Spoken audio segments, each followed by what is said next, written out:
ঠিক আছে, তাহলে আজকে আমরা দেখবো হচ্ছে এক্সপেরিমেন্ট নাম্বার 2।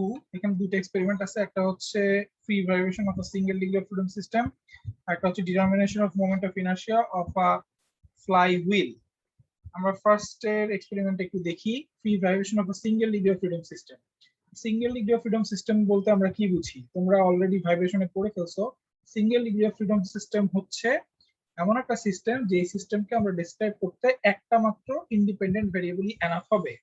ওকে, তাহলে একটা মাত্র ইন্ডিপেন্ডেন্ট ভেরিয়েবল দিয়ে আমরা পুরো সিস্টেমটাকে ডিসক্রাইব করতে পারবো। That's called the single degree of freedom system. তাহলে সিঙ্গেল ডিগ্রি অফ ফ্রিডম সিস্টেমের ফ্রি ভাইব্রেশন বা ন্যাচারাল ভাইব্রেশন, এখন এটা কি জিনিস? কারো আইডিয়া আছে হোয়াট ইজ ফ্রি ভাইব্রেশন?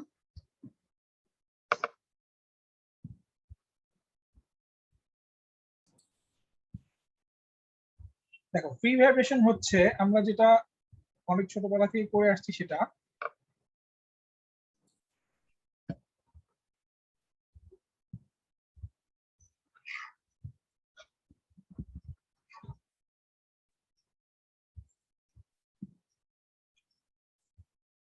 আমরা যে সিম্পল পেন্ডুলাম করে আসছি ছোটবেলাতে ফিজিক্সে, যেটা করে আসছি সেটা হচ্ছে একটা সিঙ্গেল ডিগ্রি অফ ফ্রিডমের এই একটা এক্সাম্পল।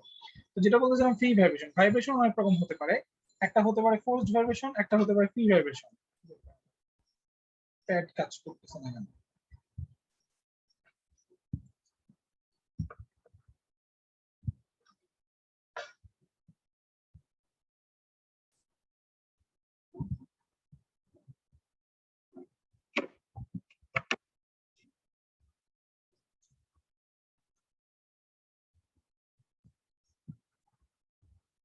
একটা হতে পারে ফ্রি ভাইব্রেশন, একটা হতে পারে ফোর্স ভাইব্রেশন। সে ধরো তোমার এখানে একটা স্প্রিং মাস সিস্টেম আমরা নিলাম, এখানে একটা স্প্রিং আছে, এর সাথে একটা মাস ঝুলানো আছে, ঠিক আছে? এটা হচ্ছে একটা single degree of freedom system. এখানে যে ভ্যারিয়েবলটা এক্স, তুমি যদি ইকুইলিব্রিয়াম থেকে হচ্ছে এই ডিফ্লেকশনটা, যে ভ্যারিয়েবলটা সেটাকে যদি এক্স দিয়ে ডিসক্রাইব করো, তাহলে এই সিস্টেমটাকে পুরোপুরি ভাবে আমি কি করতে পারবো? ডিসক্রাইব করতে পারবো একটা single degree of freedom system দিয়ে। এখন কথা হচ্ছে এখানে আমি যেটা করতে পারি, এটাকে অল্প একটু টেনে ছেড়ে দিতে পারি। দেন সেখানে কি হবে? দেন সেখানে এই স্প্রিং এর যদি হচ্ছে কে হয়, তাহলে এটার মাস যদি হয় এম, তাহলে আমরা জানি এটার ওমেগা কি হবে? ওমেগা হচ্ছে স্কয়ার রুট অফ কি, এম বাই কে, নাকি এম বাই কে না K by M? K by M না? K by M sir. K by M, ঠিক আছে। যেটা বলতে চাচ্ছি, তাহলে ছেড়ে তুমি অল্প একটু টান দিয়ে ছেড়ে দিলা, যতটুকু টান দিয়ে ছেড়ে দিবা সেটা হচ্ছে তার অ্যাম্পলিটিউড। এখন ছেড়ে দেওয়ার পরে এটার যে ভাইব্রেশনটা, সেখানে তোমার আর কোনো এক্সটার্নাল কি নেই, ডিস্টারবেন্স নেই, সেটা অটোমেটিক্যালি দুলতে থাকবে। এবং যদি এখানে কোনো ড্যাম্পিং ইফেক্ট না থাকে, যদি কোনো বাতাসের বাধা বা কোনো ডিসকাস ডিস্ট্রিবিউশন না থাকে, এটা আজীবন একভাবে অসিলেট করতে থাকে। এটা হচ্ছে গিয়ে ফ্রি ভাইব্রেশন। এখন ফোর্সড ভাইব্রেশন কি হতে পারে? ফোর্সড ভাইব্রেশন যেটা হতে পারে, তুমি এটার সাথে ধরো একটা সাইনোসয়েডাল ফোর্স অলওয়েজ অ্যাড করে দিলে, ঠিক আছে, F0 সাইন ওমেগা নট টি, ঠিক আছে? তাহলে এই যে ফোর্সটা, এই ফোর্সটা এটার উপরে কি করতেছে? ইম্পোজ করতেছে। তাহলে এই ফোর্সটা একটা ইম্পোজ অসিলেট দিচ্ছে, সেটা হচ্ছে ফোর্সড ভাইব্রেশন। ওকে, তাহলে ফ্রি ভাইব্রেশন আমরা যেটা ন্যাচারাল ফ্রিকোয়েন্সি, অর্থাৎ তুমি প্রত্যেকটা সিস্টেমকে যদি একটা এই বেসিক স্প্রিং মাস সিস্টেম দিয়ে রিপ্রেজেন্ট করতে পারো, তাহলে সেই স্প্রিং মাস সিস্টেমের করেসপন্ডিং যে frequency, angular frequency omega, that is square root of k by m, সেটাই হচ্ছে তার ন্যাচারাল ফ্রিকোয়েন্সি বা ফ্রিকোয়েন্সি অফ ফ্রি ভাইব্রেশন, ঠিক আছে? এটা মাথায় রাখতে হবে। একটা সিস্টেমের ফ্রি ভাইব্রেশন বা ন্যাচারাল ফ্রিকোয়েন্সি, এটা কিন্তু তার নিজস্ব প্রপার্টির মতো, কারণ সেটা ডিপেন্ড করে কিসের উপরে? স্টিফনেস এবং মাসের উপর। এগুলো মোস্ট অফ তোমার থিওরিতে পড়ছো। আমাদের এই যে এক্সপেরিমেন্টটা, সেই এক্সপেরিমেন্টটা খুবই সিম্পল। সেটা হচ্ছে আমরা একটা সিঙ্গেল ডিগ্রি অফ ফ্রিডম সিস্টেমের ফ্রি ভাইব্রেশন দেখব। এখন এই সিস্টেমটা দুই রকম হতে পারে, একটা হচ্ছে স্প্রিং সহ, একটা হচ্ছে স্প্রিং ছাড়া। স্প্রিং ছাড়া যে সিস্টেমটা, সেটা নাথিং বাট একটা সিম্পল পেন্ডুলাম। সেটা হচ্ছে অনেকটা দেখতে এরকম, আমরা বাস্তবে দেখার আগে একটু দেখবো।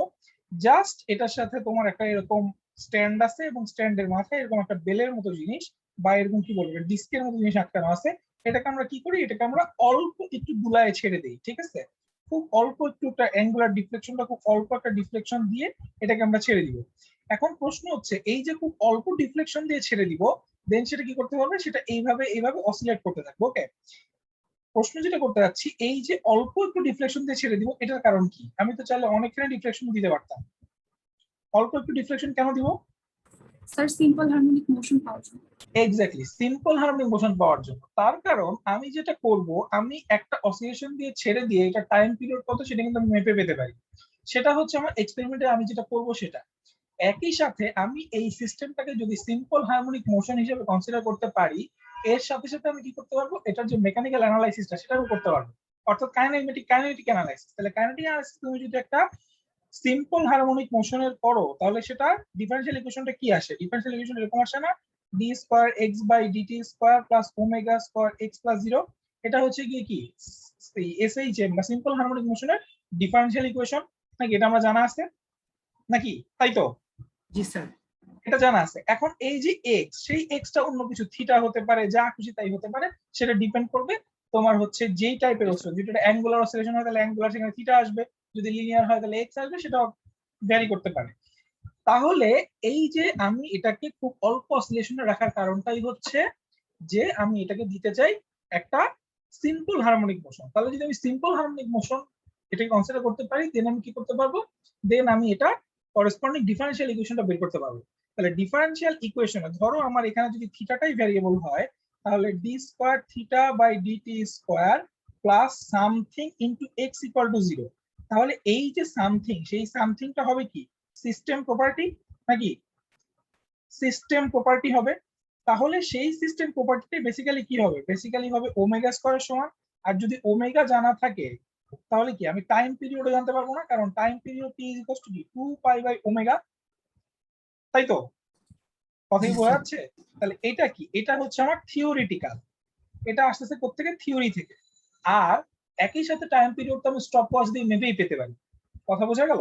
তাহলে কাজ হবে যে আমরা যে সিস্টেমটাকে দেখতে যাচ্ছি, যে এই যে একদম খুব নরমাল একটা পেন্ডুলামের সিস্টেম, এই পেন্ডুলামের সিস্টেমটাকে ফার্স্টে আমি কি করব, সিম্পল হারমোনিক মোশন হিসেবে আমি কনসিডার করে এটার যে সিস্টেম প্রপার্টি থেকে আমি এটার যে থিওরিটিক্যাল টাইম পিরিয়ড সেটা বের করব, আর এরপর টাইম পিরিয়ডটা মেপে নেব। দুইটার যে কম্পারিজন সেটা আমায় করতে হবে। এখন তাহলে আসুন দেখি যে এটা দেখতে বেসিক্যালি কেমন। দেখো এই যে সিস্টেমটা, এটাই হচ্ছে আমার যে এক্সপেরিমেন্টটা আমরা যদি তুমি ফিজিক্যালি করতে তাহলে যেটা বোঝা যেত সেটা খুব সিম্পল একটা জিনিস। খেয়াল করো, এখানে একটা বেজ আছে, বেজের মাথায় একটা হুক দিয়ে তোমার এখানে একটা পেন্ডুলাম ঝুলানো আছে এবং মাথায় একটা ডিস্ক লাগানো আছে। এবং দেখো এখানে মোটামুটি ভাবে একটা অ্যাঙ্গুলার কতটুকুর মধ্যে থাকলে এটা সিম্পল হারমোনিক মোশন দেবে সেটার একটা ডিরেকশন এখানে হালকা ফেডেড হয়ে গেছে, সাদা দাগ দিয়ে লাগানো আছে। তাহলে আমাকে যেটা করতে হবে সেটা হচ্ছে এই পেন্ডুলামটাকে অল্প একটু এখানে সরায় ছেড়ে দিতে হবে, দেন আমি অসিলেশনটা মাপবো। ওকে, এই হচ্ছে গিয়ে কাজ। তাহলে এতটুকু যদি আমার সিস্টেমটা হয়, দেন এটা দেখি এটা থিওরিটিক্যাল অ্যানালাইসিসটা করা যায় কিনা। তাহলে থিওরিটিক্যাল অ্যানালাইসিস যদি আমি করতে যাই, দেখো এখানে থিওরিটিক্যাল অ্যানালাইসিসটা করে দেওয়া আছে। থিওরিটিক্যাল অ্যানালাইসিসে তারা যেটা করছে, সেখানে এনার্জি মেথডে তারা থিওরিটিক্যাল অ্যানালাইসিসটা করছে। আমরা ফিজিক্সে একটা পেন্ডুলাম সিস্টেম যে সিম্পল হারমোনিক মোশন দেয় এরকম একটা প্রমাণ করছিলাম না ফিজিক্সের ফার্স্ট ইয়ারে? তোমরা কি এরকম মনে পড়ে, বা যারা টিউশনি করো তারা কি এই ধরনের প্রমাণ করে যে একটা সিম্পল পেন্ডুলাম যে সিম্পল হারমোনিক মোশন দেয়, সেখানে প্রমাণটা কিন্তু আমরা করছিলাম। এবং সেখানে কিভাবে করছিলাম সেটাই খেয়াল আছে?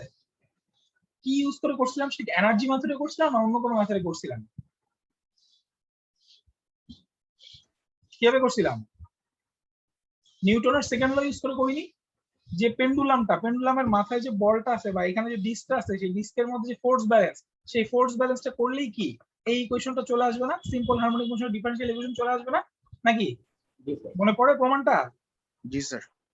আচ্ছা, এখানে কিন্তু বেসিক্যালি সেভাবে প্রমাণটা করেনি। এখানে যেটা করছে, এই জিনিস সিস্টেমটার যে পটেনশিয়াল এনার্জি এবং কাইনেটিক এনার্জি সেটাকে তারা ব্যালেন্স করছে। অর্থাৎ একটা সিস্টেমের যে কোনো স্টেটে বা যে কোনো কন্ডিশনে কি হবে, পটেনশিয়াল এনার্জি এবং কাইনেটিক এনার্জির সামেশন এটা কি কনস্ট্যান্ট হবে না? এনার্জি তো কনজার্ভ, এবং এখানে আমরা দুই ধরনের এনার্জি নিয়ে কাজ করতেছি, একটা হচ্ছে পটেনশিয়াল আর একটা হচ্ছে কাইনেটিক। কথা কি বোঝা যাচ্ছে? জি স্যার। তাহলে দেখো এই যে লাইনটা W into omega l square by 2G plus omega l phi square divided by 2 equal to constant, এটা হচ্ছে তার টোটাল এনার্জি ইকুয়েশন। এরপর কথা হচ্ছে এই টোটাল এনার্জি ইকুয়েশন থেকে দেখো লাভ দিয়ে কি করে ফেলছে, এই লাইনে চলে আসছে D square phi by DT. এখানে একটা ভুল আছে, D square phi by DT square হবে plus G phi by L equal to 0। প্রশ্ন হচ্ছে এই লাইন থেকে এই লাইনে কিভাবে আসবে?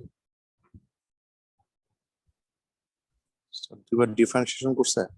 দুইবার ডিফারেন্সিয়েশন করছে, টি এর রেসপেক্টে দুইবার ডিফারেন্সিয়েশন করলেই এই লাইনটা চলে আসবে। সেটা নিজ দায়িত্বে খাতায় করে নিবা। ওকে, এগুলা কিন্তু কুইজে আসতে পারে। ধরো তোমাকে হচ্ছে অন্য একটা সিস্টেমের এনার্জি ইকুয়েশন দিয়ে দিলাম, দেন সেখান থেকে বললাম সেটা টাইম পিরিয়ডের এক্সপ্রেশন কি হবে। তাহলে দেখো আমার যেটা উদ্দেশ্য ছিল যে কোনো সিস্টেমকে যদি আমি সিম্পল হারমোনিক মোশন কনসিডার করি তাহলে ডি স্কোয়ার একটা variable by DT square plus something into সেই ভ্যারিয়েবল ইকুয়াল টু 0, তাহলে সেটা যদি হয় সেখান থেকে কি আমি ওমেগা বের করতে পারি না? যেমন ওই যে এখানে যেটা দেখালাম যে D square X by DT square বা D square theta by DT square plus সাথে যেটা থাকবে ইনটু এক্স, সেটাই হচ্ছে কি ওমেগা স্কোয়ার। কথা কি বোঝা গেল? তাহলে সেই রেসপেক্টে তাহলে এখান থেকে কি omega equal to square root of G by l সেটা আমি পেয়ে গেলাম। এবং এই জি বাই এল কি সিস্টেমের প্রপার্টি, এল হচ্ছে কোনটুকু, এল হচ্ছে এই যে পেন্ডুলাম, সেই পেন্ডুলামের যে লেন্থ সেটা। কথা কি বোঝা গেল? একদম সিম্পল জিনিস। তাহলে যদি আমি এটা পেয়ে যাই তাহলে কি করতে পারবো, T is equals to 2 pi divided by omega, 2 pi divided by square root of G by L হয়ে গেল। কথা কি বোঝা গেছে? এই হচ্ছে আমাদের ফার্স্ট সিস্টেম। সেকেন্ড যে সিস্টেমটা, সেই সিস্টেমটা হচ্ছে একই পেন্ডুলাম, এই পেন্ডুলামের গায়ে, এই পেন্ডুলামের যে তোমার যে কি বলবো যে রডটা আছে, সেই রডের কোনো একটা পয়েন্টে দুইটা স্প্রিং লাগাই দেওয়া আছে। তাহলে এটাকে যদি আমি একটু হচ্ছে গিয়ে ভালো মতো দেখতে চাই তাহলে দেখতে হবে এইরকম। খেয়াল করো, সেম পেন্ডুলাম সেম বেস, এখানে হচ্ছে এই যে আমার যে পেন্ডুলামের যে রডটা ছিল সেই রডটার কোনো একটা পজিশনে আমি কি করলাম, দুইটা স্প্রিং এভাবে যোগ করে দিলাম। এখন আমি যেটা করব সেটা হচ্ছে এই সিস্টেমটাকে অল্প একটু টান দিয়ে একইভাবে অসিলেশন করব। তাহলে ডেফিনেটলি এখানে যদি আমি স্প্রিং যোগ করছি তাহলে অবশ্যই কি হবে, আগের সিস্টেমের প্রপার্টি আর এই সিস্টেমের প্রপার্টি ভিন্ন হয়ে গেছে। এই সিস্টেমের স্প্রিং এর যে স্টিফনেস, সেই স্টিফনেসটা এখানে কি করবে, কোনো একটা ইনফ্লুয়েন্স খাটাবে নাকি? এখন আমি যেটা করতে পারি, এই সিস্টেমটার দিকে তাকাও, এখানে দুই পাশে দুটো নব আছে, আমি চাইলে এই নব দুটাকে অ্যাডজাস্ট করে স্প্রিংটা এই যে লেন্থ এ, এই যে তোমার যে পেন্ডুলামের একদম মাথা যেখানে এটাকে হিঞ্জ করা আছে, সেই হিঞ্জ থেকে নিচ বরাবর যে কোনো একটা পজিশনে আমি এটাকে কি করতে পারি, সেট করতে পারি। কথা কি বোঝা গেল? সিস্টেমটা বোঝা যাচ্ছে? জি স্যার। ক্লিয়ার তো? সিস্টেমটা একদম সিম্পল জিনিস। তাহলে নেক্সট প্রশ্ন যেটা, নেক্সট প্রশ্ন হচ্ছে এই যে দুটো স্প্রিং, এই দুটো স্প্রিং কি প্যারালালি কানেক্ট করা নাকি সিরিজে কানেক্ট করা? প্যারালাল। Parallel sir. কিভাবে প্যারালালি কানেক্ট করা, ব্যাখ্যা কি? প্যারালাল কানেকশন মিন্স তুমি যদি ছবি আঁকায় দেখাতে চাও তাহলে ছবি আঁকায় দেখাতে গেলে ব্যাপারটা এরকম হবে নাকি? ধরো স্যার হুইল দুইটা সেম পয়েন্ট আর মিডলে সেম পয়েন্ট। হ্যাঁ, অর্থাৎ ও যেটা বললো যে এটা হচ্ছে তোমার মাঝের পয়েন্ট। আমি যদি ছবিটা আঁকাই তাহলে এই তো ছিল হচ্ছে আমার পেন্ডুলাম, এই হচ্ছে পয়েন্ট, এই পাশে একটা স্প্রিং, এই পাশে আরেকটা স্প্রিং নাকি? আর এই হচ্ছে আমার ফ্রেমটা ছিল নাকি? এই পুরোটা হচ্ছে আমার ফ্রেম, তাই তো? এই পুরোটা হচ্ছে আমার ফ্রেম। তাহলে জি, স্যার। এইটা হচ্ছে আমার 1 নাম্বার পয়েন্ট আর এই পুরোটাই হচ্ছে বেসিক্যালি 2 নাম্বার পয়েন্ট। অর্থাৎ এই যে ফ্রেমটা সেটা হচ্ছে ইলেকট্রিক্যাল রেজিস্ট্যান্স আমরা গ্রাউন্ড করে দিতাম, মনে আছে? অনেকটা সেরকম। এই জিনিসটা কি ক্লিয়ার? জি স্যার, বোঝা গেছে। বোঝা গেছে? তাহলে এই দুটো স্প্রিং বেসিক্যালি K1 এবং K2, K1 এবং K2 এটা হচ্ছে প্যারালালি আছে। আর প্যারালালি যদি থেকে থাকে তাহলে এটার যে ইকুইভ্যালেন্ট স্প্রিং কনস্ট্যান্ট সেটা কি হয়, জাস্ট যোগ হয় না নাকি? প্যারালাল কানেকশনে স্প্রিং কনস্ট্যান্ট জাস্ট যোগ হয়ে থাকে, এটা আমরা জানি। তাই যদি হয়ে থাকে তাহলে এই সিস্টেমের প্রপার্টি আমরা যদি আবার অ্যানালাইসিস করি তাহলে একইভাবে কি করতে পারবো, একইভাবে এটা এনার্জি ব্যালেন্স করতে পারলাম। তাহলে total energy of the system কি আসলো, এটা আসলো। দেন সেটা থেকে আমি একইভাবে কি করলাম, একইভাবে আমি এটাকে ডিফারেন্সিয়েট করলাম, ডিফারেন্সিয়েট করে আমার এই যে ইকুয়েশন সেটা চলে আসলো। দেন ইকুয়েশন থেকে আমি কি করতে পারলাম, দেন ইকুয়েশন থেকে ওমেগা বের করে ফেলতে পারলাম। ওমেগা থেকে আমি কি করবো, ওমেগা থেকে একইভাবে টাইম পিরিয়ড সেটা বের হয়ে যাবে। তাহলে দেখো টাইম পিরিয়ডের এক্সপ্রেশন বা ওমেগার এক্সপ্রেশনের মধ্যে জি বাই এল আছে, অর্থাৎ এই যে জি বাই এল আগেরটা আছে, সাথে কি আছে, সাথে হচ্ছে K G square by W L square. ঠিক আছে, ডাব্লিউটা কি জিনিস, হোয়াট ইজ ডাব্লিউ? ডাব্লিউ হচ্ছে এম জি, অর্থাৎ এটার যে ওয়েট সেটা। আর কি এই যে দেখো এ, অর্থাৎ আমরা ছবিতে যদি দেখি এই যে তুমি হিঞ্জ থেকে কত ডিস্টেন্সে স্প্রিংটাকে কানেক্ট করছো সেটা কিন্তু এখানে একটা ইফেক্ট ফেলবে। তাহলে আমরা যেটা করব, এই ডিস্টেন্সটাকে চেঞ্জ করে করে এক্সপেরিমেন্টটা করে দেখব। এই ডিস্টেন্সটাকে চেঞ্জ করে থিওরিটিক্যালি ক্যালকুলেট করব এবং সাথে সাথে এক্সপেরিমেন্টালি তো আমরা ক্যালকুলেট এটা করব। তাহলে এই হচ্ছে থিওরি, যেটুকু দেখালাম সেটুকু হচ্ছে মোটামুটি ভাবে থিওরি। এখন এক্সপেরিমেন্টে তাহলে কি করব, এক্সপেরিমেন্ট করাটা খুব ইজি হবে। এক্সপেরিমেন্টটা যদি আমরা করতে চাই তাহলে আমার যেটা করতে হবে সেটা হচ্ছে ফার্স্ট এক্সপেরিমেন্টের জন্য আমি 20টা করে অসিলেশন নিতে পারি। 20টা করে অসিলেশন নিলাম, টাইম পরে এভারেজ টাইম ফর 20টা অসিলেশনের জন্য কি হয় সেটা, দেন সেটাই হচ্ছে কি এক্সপেরিমেন্টাল ফ্রিকোয়েন্সি, সেখান থেকে আমরা বের করতে পারবো। আর এক্সপেরিমেন্টাল ফ্রিকোয়েন্সি যদি বের হয়ে যায় তাহলে কি সাথে থিওরিটিক্যাল ফ্রিকোয়েন্সি আসে, থিওরিটিক্যাল ফ্রিকোয়েন্সি আমরা করতে পারবো। কথা কি বোঝা যাচ্ছে? এখানে 20টা অসিলেশনের জন্য 3বার ডাটা নেওয়া হয়েছে, তাহলে এখান থেকে পুরো যে ডাটার যে বাকি যে চার্টটা সেটা ফিল আপ করা যাবে না? এতটুকু দেয়া আছে, তাহলে কি এখান থেকে এভারেজ করা যাবে, এভারেজ করা গেলে এক্সপেরিমেন্টাল বের করা যাবে, আর থিওরিটিক্যাল তো সূত্র থেকেই পাবো নাকি? জি স্যার। ওকে, জি স্যার। হ্যাঁ, তাহলে এখন নেক্সট যেটা, সেই নেক্সটটার জন্য 3টা অবজারভেশন, অর্থাৎ আমরা এটাকে ভ্যারি করালাম 18 মিলিমিটার, 25 মিলিমিটার, 27 মিলিমিটার ভ্যারি করালাম, এর সাথে সাথে 20টা করে অসিলেশন নিলাম। 20টা করে অসিলেশন নিয়ে দেখতেছি যে এটার জন্য এরকম অসিলেশন আসতেছে, এটার জন্য এরকম অসিলেশন, এর জন্য এরকম অসিলেশন। দেন আমি কি করব, দেন আমি একইভাবে এভারেজ নেব। এভারেজ নিলে কি এক্সপেরিমেন্টাল ফ্রিকোয়েন্সি আমরা বের করতে পারবো, করেসপন্ডিং থিওরিটিক্যাল ফ্রিকোয়েন্সি আমাদের সূত্র থেকে বের হবে, দুইটার কম্পারিজন করতে হবে। কথা কি বোঝা গেল? এটার জন্য নেসেসারি যে ডাটাগুলো লাগবে সেই নেসেসারি ডাটাগুলো তোমাদের এখানে প্রোভাইড করা আছে। পেন্ডুলামের ওয়েট কত দেয়া আছে, পেন্ডুলামের লেন্থ কত দেয়া আছে, spring constant for both spring কত সেটাও প্রোভাইড করা আছে। আর কিছু লাগার কথা না, বাকিটুকু ক্যালকুলেট করা যাবে। কথা কি বোঝা গেল?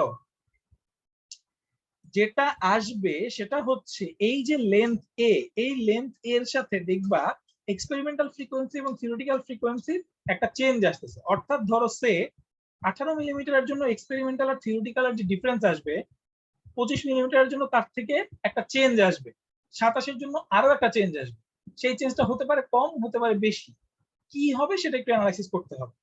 এখন কথা হচ্ছে এক্সপেরিমেন্টাল ফ্রিকোয়েন্সি আর থিওরিটিক্যাল ফ্রিকোয়েন্সি একই আসা উচিত, যদি না আমাদের কনসিডারেশন বা এই যে অ্যাজাম্পশন গুলো করছি থিওরিটিক্যাল ফ্রিকোয়েন্সি বের করার সময়, সেই থিওরিটিক্যাল ফ্রিকোয়েন্সির অ্যাজাম্পশন গুলো মোটামুটি প্র্যাকটিক্যালের সাথে মিলে যায়। খুব স্বভাবতই মিলবে না। প্রশ্ন হচ্ছে কেন মিলবে না?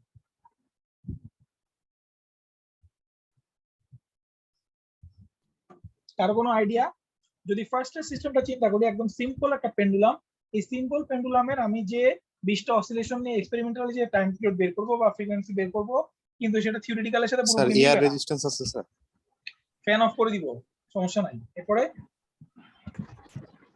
বুঝতেই পারতেছে এত ভারী একটা জিনিস, স্টিকটার স্যার একটা ওয়েট আছে। স্টিকটার একটা ওয়েট আছে, ঠিক আছে। সিম্পল হারমোনিক মোশনে আমরা যে পেন্ডুলাম ইউজ করি সেখানে যে সুতা থাকে, যে স্প্রিং থাকে, সেটা একটা ওয়েটলেস স্প্রিং। মনে আছে ফিজিক্স বইয়ে পড়ছিলা, ওজনহীন, নমনীয়, জি অপসারণশীল। স্যার। খেলতেছে কথাগুলো, জি স্যার। ওজনহীন, নমনীয়, অপসারণশীল, এই কথাবার্তা ছিল না? এই প্রত্যেকটা কথা কিন্তু ইম্পর্টেন্ট, এবং একই সাথে প্রত্যেকটাই ইম্পসিবল, এরকম জিনিস নাই। বাট স্টিল আমরা যদি খুব চিকন সুতা দিয়ে করতাম সেটা একটা মোটামুটি কাছাকাছি যেত, বাট এখানে সেটা একটা ইফেক্ট ফেলবে। আর কিছু?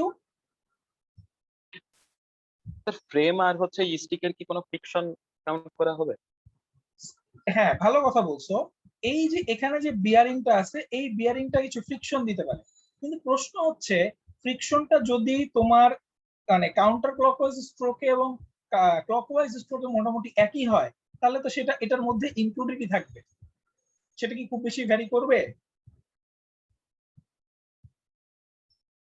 টাইমটা তো বেশি নিবে, তাহলে তো ভ্যারি করবে। অর্থাৎ বলতে চাচ্ছ এই যে বিয়ারিং এর ফ্রিকশন সেটা যদি এটাকে বাধা দেয়, সেটা আমার সূত্রের মধ্যে ইনক্লুড করা নাই। ওকে, সেটা একটা হতে পারে। আরো ভালো মতো চিন্তা করে সেটা ডিসকাশন লেখার চেষ্টা করবা। এবার বলো স্প্রিং এর যে সিস্টেমটা, এই স্প্রিং এর সিস্টেমটার মধ্যে একটা ভালো ডিফারেন্স আসবে, আগেরটার থেকে এটা থেকে বেশি ডিফারেন্স আসবে। এখানে কি কারণে ডিফারেন্স আসতে পারে? স্যার স্প্রিং ব্যবহার করার কারণে স্যার মানে টোটাল ইয়েটা একটু লুজ হয়ে যায়। টোটাল কি এটা লুজ হয়ে যায়? মানে স্যার মানে যেই পরিমাণ হচ্ছে শুরুতে যেই পরিমাণ সংকোচন বা প্রসারণ হওয়ার কথা সেটা ইউজ করতে করতে দেখা যাচ্ছে যে পার্মানেন্ট একটা ডিফ্লেকশন চলে আসে। কথাটা আরেকটু ভালো মতো ডিফাইন করতে হবে। পার্মানেন্ট ডিফ্লেকশন চলে আসে কার? স্প্রিং এর? জি স্যার। তার মানে তুমি বলতে চাচ্ছ এই স্প্রিং গুলো অনেক পুরনো স্প্রিং, অর্থাৎ তার মধ্যে মানে তুমি যদি স্প্রিং কে একবার হচ্ছে একটা কি বলবো ইয়ে দাও, ওটা কি বলে, স্ট্রেচ করো, তাহলে সে যে ব্যাক করবে সেই ব্যাকটা পুরোপুরি আসবে না, সেটা বলতে চাচ্ছ? জি। আচ্ছা, যদি সেটা হয়ে থাকে তাহলে এটার ইফেক্টটা আমার যে ফর্মুলা ছিল সেই ফর্মুলা কোথায় পড়তেছে? এটা হচ্ছে ফর্মুলা, এখানে কোথায় পড়তেছে? স্যার কে তে পড়বে? এতে স্যার স্টিফনেস। তার মানে বলতে চাচ্ছ যে স্টিফনেস চেঞ্জ হয়ে যাচ্ছে, অর্থাৎ আমরা যখন একটা লম্বা স্প্রিং ব্যবহার করি তখন আমরা ধরে নেই স্প্রিং এর প্রত্যেকটা টার্নের মধ্যেই স্টিফনেস সমান, নাকি? এমনও তো হতে পারে যে স্প্রিং এর স্টিফনেসটা টার্ন টু টার্ন ভ্যারি করতেছে, হতে পারে না? স্প্রিং এর স্টিফনেস কি পুরোপুরি কনস্ট্যান্ট আমরা ধরে নেই, কিন্তু ও যেটা বললো অনেকদিন ইউজ করার ফলে, এবং দেখতেই পাচ্ছি স্প্রিংটা পুরোপুরি সোজা নাই, এই বাম পাশের ডান সাইড রাইট সাইডের স্প্রিংটা বেশ বাঁকা হয়ে গেছে। তার মানে এমনও হতে পারে এইখানে যতটুকু পরিমাণ স্টিফনেস আছে এখানে ততটুকু পরিমাণ স্টিফনেস নাও থাকতে পারে। সেটাই তো হচ্ছে গিয়ে যে যতটুকু সংকোচন হবে ততটুকু প্রসারণ হবে না, যতটুকু তুমি কম্প্রেস করবে ততটুকু এক্সটেন্ড হবে না, ব্যাপারটা তাই না? ব্যাপারটা কি বোঝা গেল?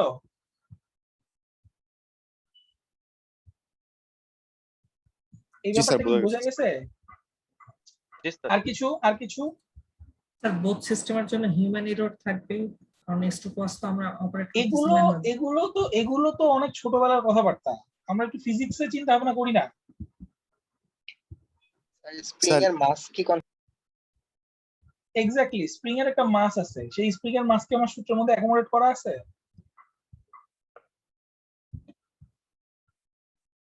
না স্যার? না স্যার। নাই। আর কিছু?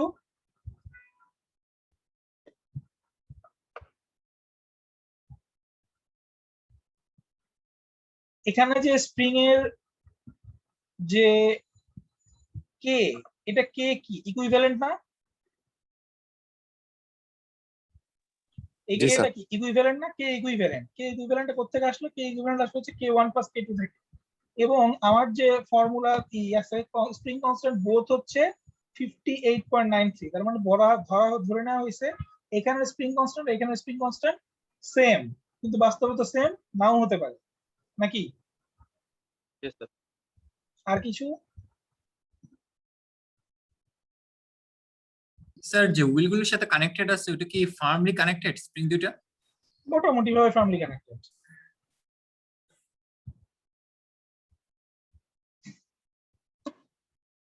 যে কথাটা বলছো সেই কথাটাকে আরেকটু এক্সটেন্ড করা যায়?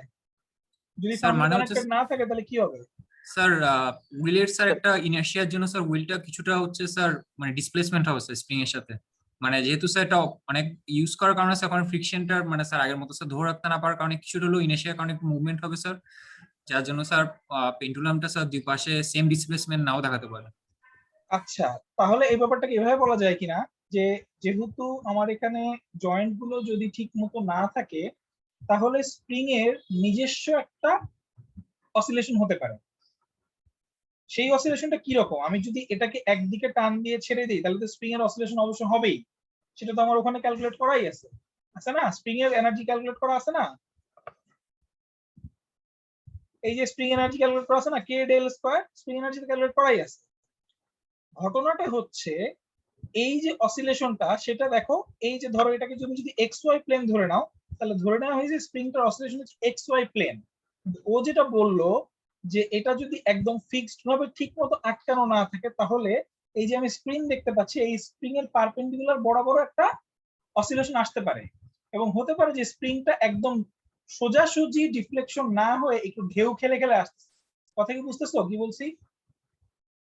জি স্যার। মানে ধরো ব্যাপারটা এরকম, যদি স্যার তার মানে ছবি দেখানোর চেষ্টা স্টিকের করি। সাথে স্যার স্টিকের সাথে যে পয়েন্টে আসলে জয়েন করা আছে তো ওই পয়েন্টের সাপেক্ষে একটা অসিলেশন থাকবে আর কি। হ্যাঁ, ধরো স্প্রিংটার অসিলেশন হওয়ার কথা ছিল এটা নাকি?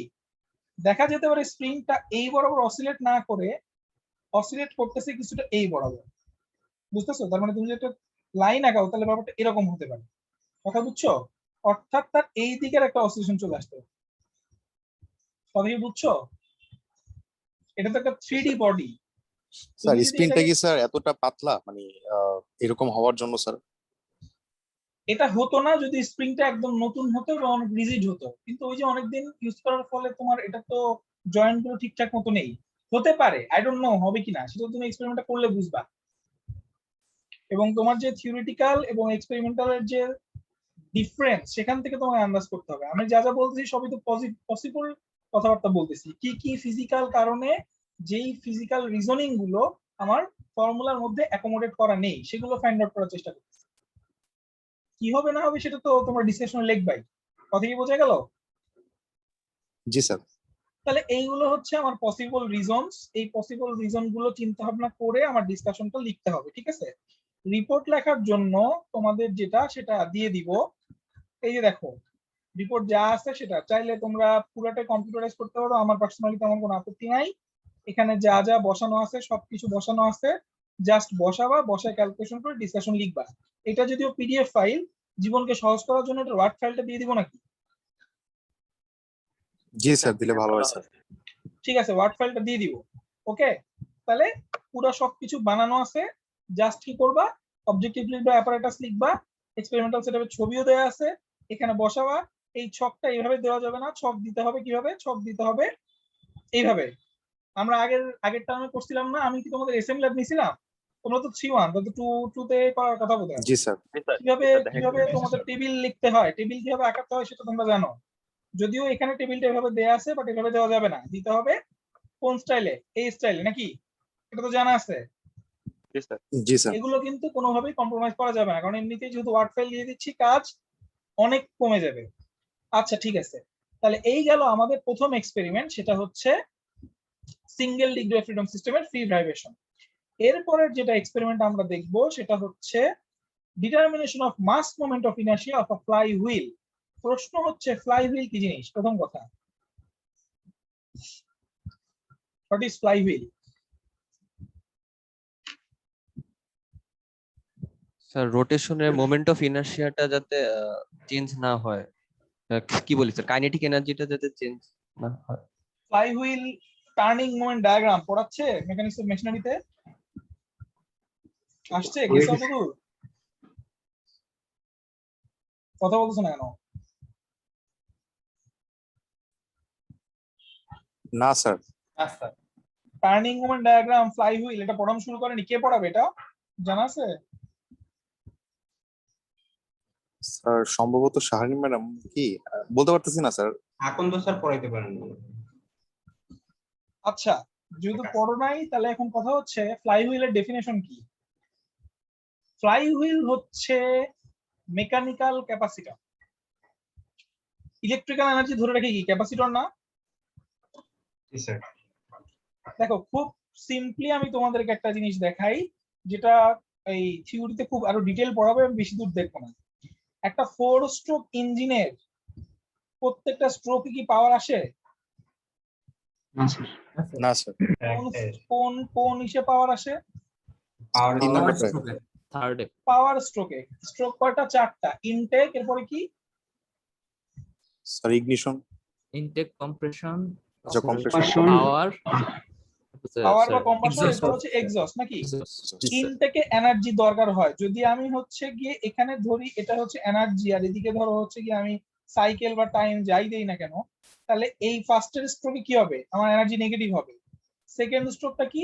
সেকেন্ড স্ট্রোক হচ্ছে কম্প্রেশন, সেখানেও আমার এনার্জি, নেগেটিভ এনার্জি পাবো। পরের যে এনার্জি স্ট্রোকটা, সেখানে কম্বাসন হবে, অর্থাৎ সেখানে আমি কি পাবো? এনার্জি পাবো, তার মানে সেখানে এনার্জি হবে পজিটিভ। দেন আমার এক্সস্ট, সেখানে আবার এনার্জি চলে আসবে। কথা কি বুঝতেছো? তাহলে এই পাশে যদি হয় পজিটিভ আর এই পাশে যদি হয় নেগেটিভ, তাহলে দেখতে পাচ্ছ ইঞ্জিনের একটা ফুল স্ট্রোকে, যে এটা যদি আমি ধরি হচ্ছে ফার্স্ট স্ট্রোক, এটা সেকেন্ড, এটা থার্ড, এটা ফোর্থ, তাহলে এটা হচ্ছে একটা ফুল সাইকেল। তাহলে ফুল সাইকেলের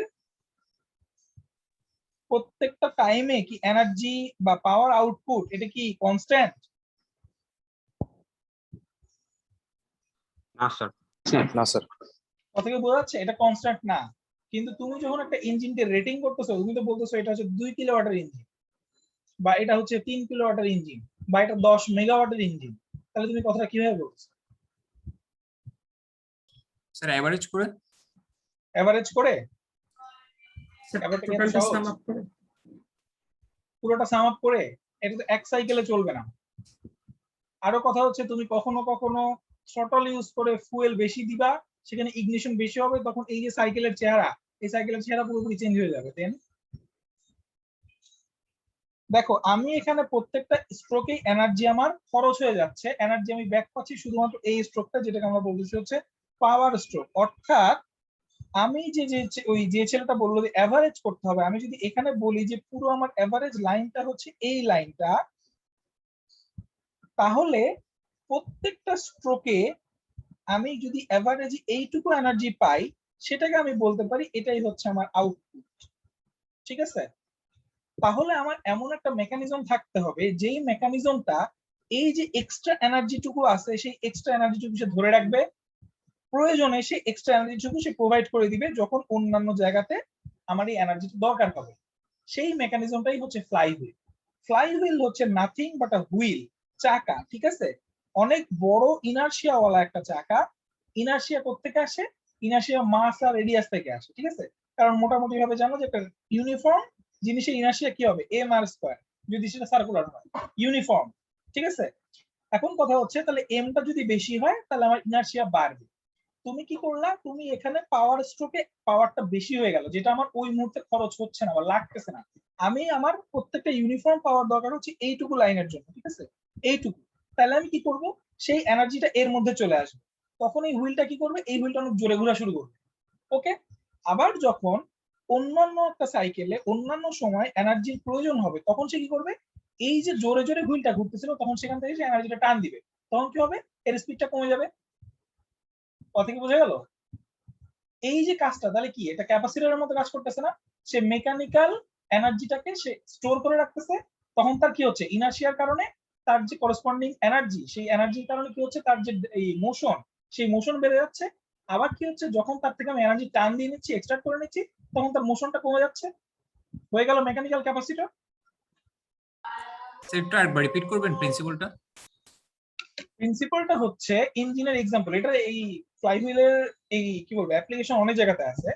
ইঞ্জিনের ক্ষেত্রে 4টা স্ট্রোকে পাওয়ার সমান সমান আসে না, বাকি 3টা স্ট্রোকে আমার পাওয়ার দিতে হয়, খরচ করতে হয়, কারণ আরো কিছু আদার্স কাজকর্ম ইঞ্জিনের আছে। আমি শুধুমাত্র একটা স্ট্রোকে পাওয়ার আউটপুট পেয়ে থাকি। এখন কথা হচ্ছে এই যে আমার যে পাওয়ারের সাইকেলের যে কার্ভটা, এটাকেই বলা হচ্ছে টার্নিং মোমেন্ট ডায়াগ্রাম। এই টার্নিং মোমেন্ট যে ডায়াগ্রামটা, এই ডায়াগ্রামটাকে আমি কি বলতেছি? আমি বলতেছি যে আমার পাওয়ার আউটপুট হচ্ছে শুধুমাত্র কোনটুকু? এইটুকু। এটা হচ্ছে আমার পাওয়ার আউটপুট। তাহলে আমার রেটেড পাওয়ার আউটপুট বা এভারেজ পাওয়ার আউটপুট তোমরা যেটা বললা, তার থেকে পাওয়ার স্ট্রোক আমি কি পাচ্ছি? পাওয়ারটা বেশি পাচ্ছি। এটা আমার এক্সট্রা একটা পাওয়ার স্ট্রোক আমাকে দিচ্ছে। তাহলে আমার কি করতে হবে? এই পাওয়ারটাকে কোনো যে একটা জায়গায় ধরে রাখতে হবে। এই যে ধরে রাখার একটা মেকানিজম, স্টোর করার যে একটা মেকানিজম, মেকানিক্যাল পাওয়ার স্টোর করার একটা মেকানিজম, সেটাই হচ্ছে ফ্লাইহুইল। আমি তখন এই পাওয়ারটাকে কি করবো? আমি যখন পাওয়ারটাকে এই যে ভারী যে চাকাটা আছে, এই ভারী চাকাটার মধ্যে দিয়ে দেবো। এই ভারী চাকাটা ঘুরতে থাকবে। যখন এখানে এক্সট্রা কোনো পাওয়ার আসবে তখন এই ভারী চাকাটার যে স্পিড, সেই স্পিডটা ইনক্রিজ করবে, বেড়ে যাবে। কথা বোঝা গেল? তাহলে পাওয়ার স্ট্রোকে এই চাকাটার স্পিডটা বেড়ে গেল। ওকে, এখন এরপরে অন্য একটা সাইকেল যখন শুরু হবে তখন অন্য একটা সাইকেল যে ইনটেক, তখন সেখানে আবার কি করতে হচ্ছে? পাওয়ারটাকে দিতে হচ্ছে। পাওয়ার এই যে এই ফ্লাইহুইল থেকে তখন টান দিতে হবে, এক্সট্রাক্ট করতে হবে। তখন কি হবে? তখন সে আবার স্লোলি ঘোরা শুরু করবে, আবার আসবে, আবার তখন সে কি হবে? আবার জোরে ঘোরা শুরু হবে। আবার যখন পাওয়ার তার থেকে টান দিতে হবে তখন আবার সে স্লো হয়ে যাবে। কিন্তু ইঞ্জিনের যে মেইন আউটপুট শ্যাফট, ইঞ্জিন কি জিনিস? বেসিক্যালি তুমি যদি ইঞ্জিন চালাও দেখবা বাইরে দিয়ে একটা শ্যাফট ঘুরতেছে। সেই শ্যাফটের যে পাওয়ার আউটপুটটা সেটা কিন্তু একটা মোটামুটি ভাবে কনস্ট্যান্ট পাওয়ার আউটপুটই থাকবে। কিন্তু যে ডিফারেন্সটা বা যে তারতম্যটা সেটা কোথায় চলে যাবে? ফ্লাইহুইলের মধ্যে। তাহলে ফ্লাইহুইলটা কি করতেছে? সময় সময় এনার্জি স্টোর করতেছে, আবার সময় সময় এনার্জি করতেছে, প্রোভাইড করতেছে। তাহলে হয়ে গেল কি? মেকানিক্যাল পাওয়ার স্টোরেজ করার একটা device, in other term mechanical capacitor. বুঝা গেল? Yes sir. জি স্যার। এই হচ্ছে ব্যাপারটা। যখন এই টার্নিং মোমেন্ট ডায়াগ্রাম পড়াবে তখন জিনিসটা আরো ক্লিয়ার হয়ে যাবে। আর তুমি দেখবা ছোট ছোট এলইডি ভালভ আছে না? তুমি খেলনা গাড়ির একটা মোটা চাকাকে তুমি যদি অনেকখানি ঘুরায় দাও, ঘুরায় দেওয়ার পরে সেই এনার্জিটা তুমি ইউজ করে ছোট ছোট এলইডি ভালভ তুমি জ্বালাতে পারো। ইউটিউবে অনেক ভিডিও আছে, তুমি সার্চ দিয়ে দেখতে পারো। সেটাই হচ্ছে ফ্লাইহুইল অ্যাকশন। শুধুমাত্র ইঞ্জিনে যে ফ্লাইহুইল থাকে, ফ্লাইহুইল কখনো দেখছো ইঞ্জিনে ফ্লাইহুইল? এখন তোমরা ইঞ্জিনের কোর্স করো নাই। ওই যে আমরা আখের রস খাই না, আখের রসের যে ডিজেল ইঞ্জিনটা থাকে ঘাটার ঘাটার ঘাটার ঘাটার চলে, তখন খেয়াল করছো ডিজেল ইঞ্জিনের গায়ে জি বিশাল স্যার। একটা চাকা থাকে? সেই যে চাকাটা সেটা হচ্ছে ফ্লাইহুইল। আবার রাস্তাঘাটে দেখলে ভালো মতো খেয়াল করবে, ডিজেল ইঞ্জিনের ফ্লাইহুইলটা বাইরে থেকে দেখা যায় খুব সুন্দর মতো। আর একটা জায়গায় সেলাই মেশিন আছে না, পা মেশিন, দেখছো? জি স্যার। পা মেশিনের দেখবা টেবিলের যে নিচে একটা বড় চাকার মতো জিনিস থাকে, দেখছো? জি স্যার। সেটা হচ্ছে ফ্লাইহুইল। ওকে, এবং প্রত্যেকটা জিনিসেরই মোটামুটি ভাবে অ্যাপ্লিকেশনটা বা যে ফাংশনটা সেটা সেম, এনার্জি স্টোর করে রাখে। এখন কথা হচ্ছে এই ফ্লাইহুইল জিনিসটা খুব ইম্পর্টেন্ট, এবং ইম্পর্টেন্ট এই অর্থে তুমি বুঝতে পারতেছো জিনিসটা হতে হয় বেশ ভারী, ইনার্শিয়া সম্পন্ন। তাহলে এই যে ইনার্শিয়া, সেই ইনার্শিয়াটা তো আমার প্রয়োজন বের করা, তাই না? বলতে পারো স্যার আপনি বললেন ফ্লাইহুইল হচ্ছে একটা চাকা, একটা গোল যদি ডিস্ক হয়, এটা ইনার্শিয়া তো আমি সুন্দর মতো ইন্টারমিডিয়েট করছি ইন্টিগ্রাল ক্যালকুলাস ইউজ করে, আর স্কয়ার নাকি হাফ এম আর স্কয়ার কোনটা জানি না, হোয়াটএভার, আমি তো ইন্টিগ্রেশন ইউজ করে করতেই পারি।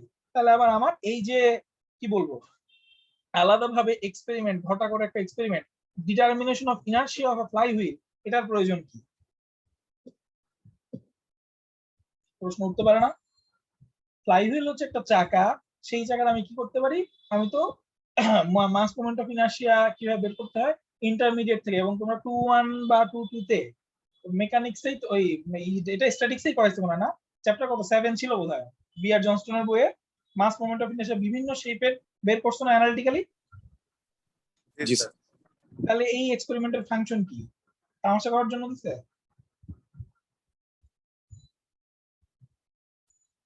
এনিওয়ান? আর যদি ইউনিফর্ম না হয় তাহলে কিরকম ভাবে বের করবো? ওটা তো এটা একটা থিওরিটিক্যালি ভালো কথা। ইউনিফর্ম যদি না হয়, বাস্তবে যে সমস্ত ফ্লাইহুইল গুলো আমরা ব্যবহার করে থাকি সেগুলোর শেপটা আসলে একটু বদখত থাকে, যেটাকে ইন্টিগ্রেশন দিয়ে ম্যানেজ করাটা কঠিন। যেমন ধরো এখানে আমরা যদি ফ্লাইহুইলটা দেখি, আমরা যে এক্সপেরিমেন্টাল ফ্লাইহুইলটা দেখবো সেটা দেখতে হচ্ছে এরকম, ঠিক আছে? জিনিসটা কি ভালো মতো দেখা যাচ্ছে? জিনিসটা ভালো মতো দেখা যাচ্ছে না। নেক্সট স্লাইডে দেখতে পারো জিনিসটা, আমার একটা ইয়ে ছবি তোলা দরকার ছিল ওই সাইড থেকে, মানে কি বলবো সাইড ভিউ একটা তোলা দরকার ছিল, সরি। জিনিসটা দেখতে হচ্ছে একটা এরকম, খেয়াল করো জিনিসটা বেশ ভারী চাকা, এখানে মাঝখানে কিন্তু ফাঁকা আছে, ঠিক আছে? পুরোপুরি জিনিসটা ইউনিফর্ম না। আমি যদি জিনিসটা একটু স্কেমেটিক আঁকাই, স্কেমেটিকটা দেখতে অনেকটা এরকম। আমি যদি এটা রেডিয়ালি এটাকে দেখি, এই হচ্ছে আমার মাঝখানে একটা শ্যাফট আছে, শ্যাফট যাওয়ার, দেন এখান থেকে একটা, এখান থেকে এরকম এরকম এরকম, ঠিক আছে?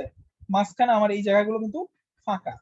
তাহলে এইরকম একটা শেপের ইনার্শিয়া যদি আমাকে বের করতে হয়, বা চিন্তা করো শুধুমাত্র মাস মোমেন্ট অফ ইনার্শিয়া কেন, যদি সেন্ট্রয়েড বের করতে হয়, সেন্টার অফ মাস বের করতে হয়, সেটারও আমরা চ্যাপ্টার 5 এ মনে হয় টেকনিক শিখছি না?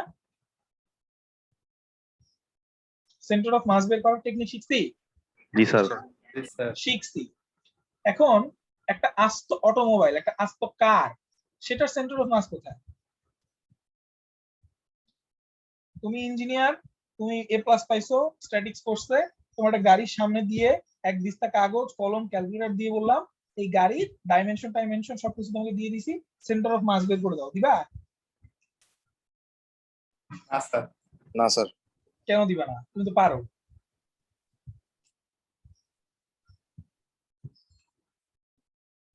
করা যাবে না?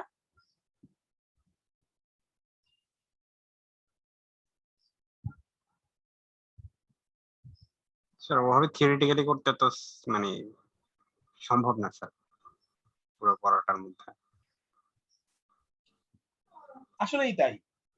তুমি যদি গাড়িকে একটা কোঅর্ডিনেট সিস্টেমের মধ্যে ফেলে এর মাস কোথায় কি আছে না আছে সেটা তুমি করতে পারবা, আর আজকাল সফটওয়্যার আছে এটা করে ফেলা সম্ভব। বাট তুমি যদি এক্সপেরিমেন্টালি করতে পারো সেটা তোমার জন্য অনেক সহজ।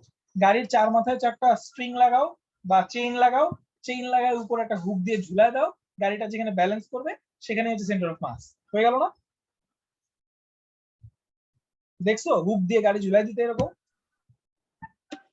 জি স্যার। জি ঠিক স্যার। আছে?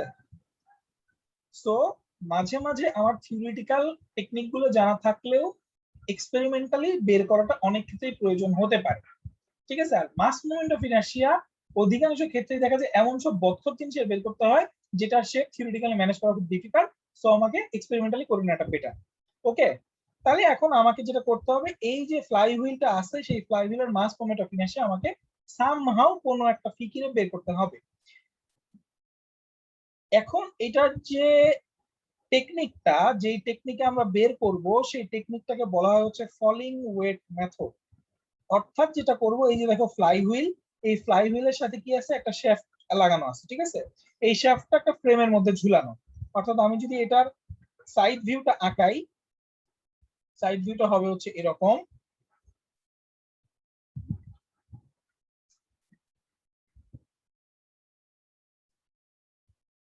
এই হচ্ছে আমার একটা ফ্রেম, এইখানে আমার ফ্লাইহুইলটা আছে, ঠিক আছে? তুমি যদি এদিক থেকে দেখো তাহলে এইটা হচ্ছে শ্যাফট, এইখানটায় হচ্ছে ফ্লাইহুইল, এইখানটায় হচ্ছে ফ্রেম। কথা বোঝা গেল? এবং আমরা ছবিতে যদি আবার দেখি, খেয়াল করো এই যে মাথা এবং এই মাথায় কি আছে, দুটো বিয়ারিং আছে, কারণ এটা হচ্ছে ফিক্সড জয়েন্ট। এই যে তোমার যে ফ্রেমটা, ফ্রেমের সাথে এটা ফিক্সড জয়েন্ট, তাহলে ফিক্সড একটা জয়েন্টের মাধ্যমে একটা জিনিস ঘুরবে, তাহলে আমার এখানে অবশ্যই বিয়ারিং লাগবে। তাহলে দুই মাথায় দুটো বিয়ারিং, আর এই যে ফ্লাই হুইলটা এটা এই শ্যাফটের সাথে একদম ফিক্সড করে লাগানো। এই শ্যাফটটা যতটুকু ঘুরবে এই ফ্লাই হুইলও ঠিক ততটুকুই ঘুরবে। তাহলে এই শ্যাফটটাকে আমি ফিক্স করে ফ্লাই হুইলের সাথে লাগাই দিলাম এবং বিয়ারিং আছে। দেন আমি কি করব, এই শ্যাফটটাকে ঘুরালে কি হবে, ফ্লাই হুইল ঘুরবে নাকি? আর তোমরা জানো যদি কোনো কিছুকে রোটেশনাল মোশন দিতে হয় তাহলে তার যে ইনার্শিয়া টার্ম, সেটা কি মাস মোমেন্ট অফ ইনার্শিয়া না? কথা কি বুঝতেছো? তাহলে ফ্লাই হুইলটাকে রোটেশন দেওয়ার মাধ্যমে আমরা কি করতে পারি, ফ্লাই হুইলের moment of inertia, mass moment of inertia বের করার একটা ফিকির বের করতে পারি, আইডিয়া বের করতে পারি। সেই আইডিয়াটাই কিরকম সেটা আমরা দেখবো। ওকে, তাহলে সিস্টেমটা কিরকম? সিস্টেমটা হচ্ছে তোমার একটা ফ্রেম, একটা ফ্রেমের মধ্যে একটা শ্যাফট আছে, শ্যাফটটা বিয়ারিং দিয়ে লাগানো, এবং এই শ্যাফটের সাথে কি করবো, আমরা একটা স্ট্রিং পেঁচাই দিব। সেই স্ট্রিং এর সাথে কি আছে দেখো, স্ট্রিং এর সাথে একটা হোল্ডার আছে। সেই হোল্ডারের সাথে আমি যদি একটা ওয়েট ঝুলাই দেই তাহলে কি হবে, সেই ওয়েটটা আস্তে আস্তে গ্র্যাভিটির কারণে নিচে পড়তে থাকবে নাকি? আমরা একটা ভিডিও দেখতে পারি।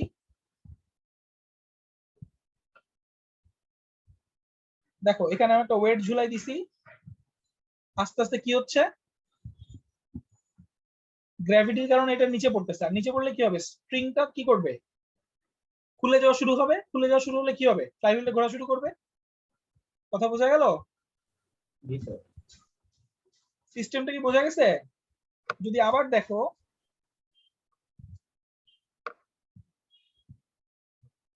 এই যে কাঠটা ছিল দেখতে পাচ্ছ, কালো যে জিনিসটা যেটাকে হাত দিয়ে সরাই দিলাম, এটা দিয়ে এটাকে আটকায় রাখা হয়। এটা ফ্লাইহুইলের গায়ে টাচ করা লাগলে ফ্লাইহুইলটা ঘোরে না। অনেক সময় দেখছো না যে স্লোপ ওয়ালা জায়গায় গাড়ি বা রিক্সা দাঁড় করার জন্য কি করে, চাকার পাশে একটা ইট দিয়ে দেয়, দেখছো না? এখানে হচ্ছে সেম জিনিস, ঠিক আছে? তাহলে এটাকে আমি সরাই দিব, সরাই দেওয়ার সাথে সাথে কি হবে, এই জিনিসটা ফল করা শুরু করবে। ওকে,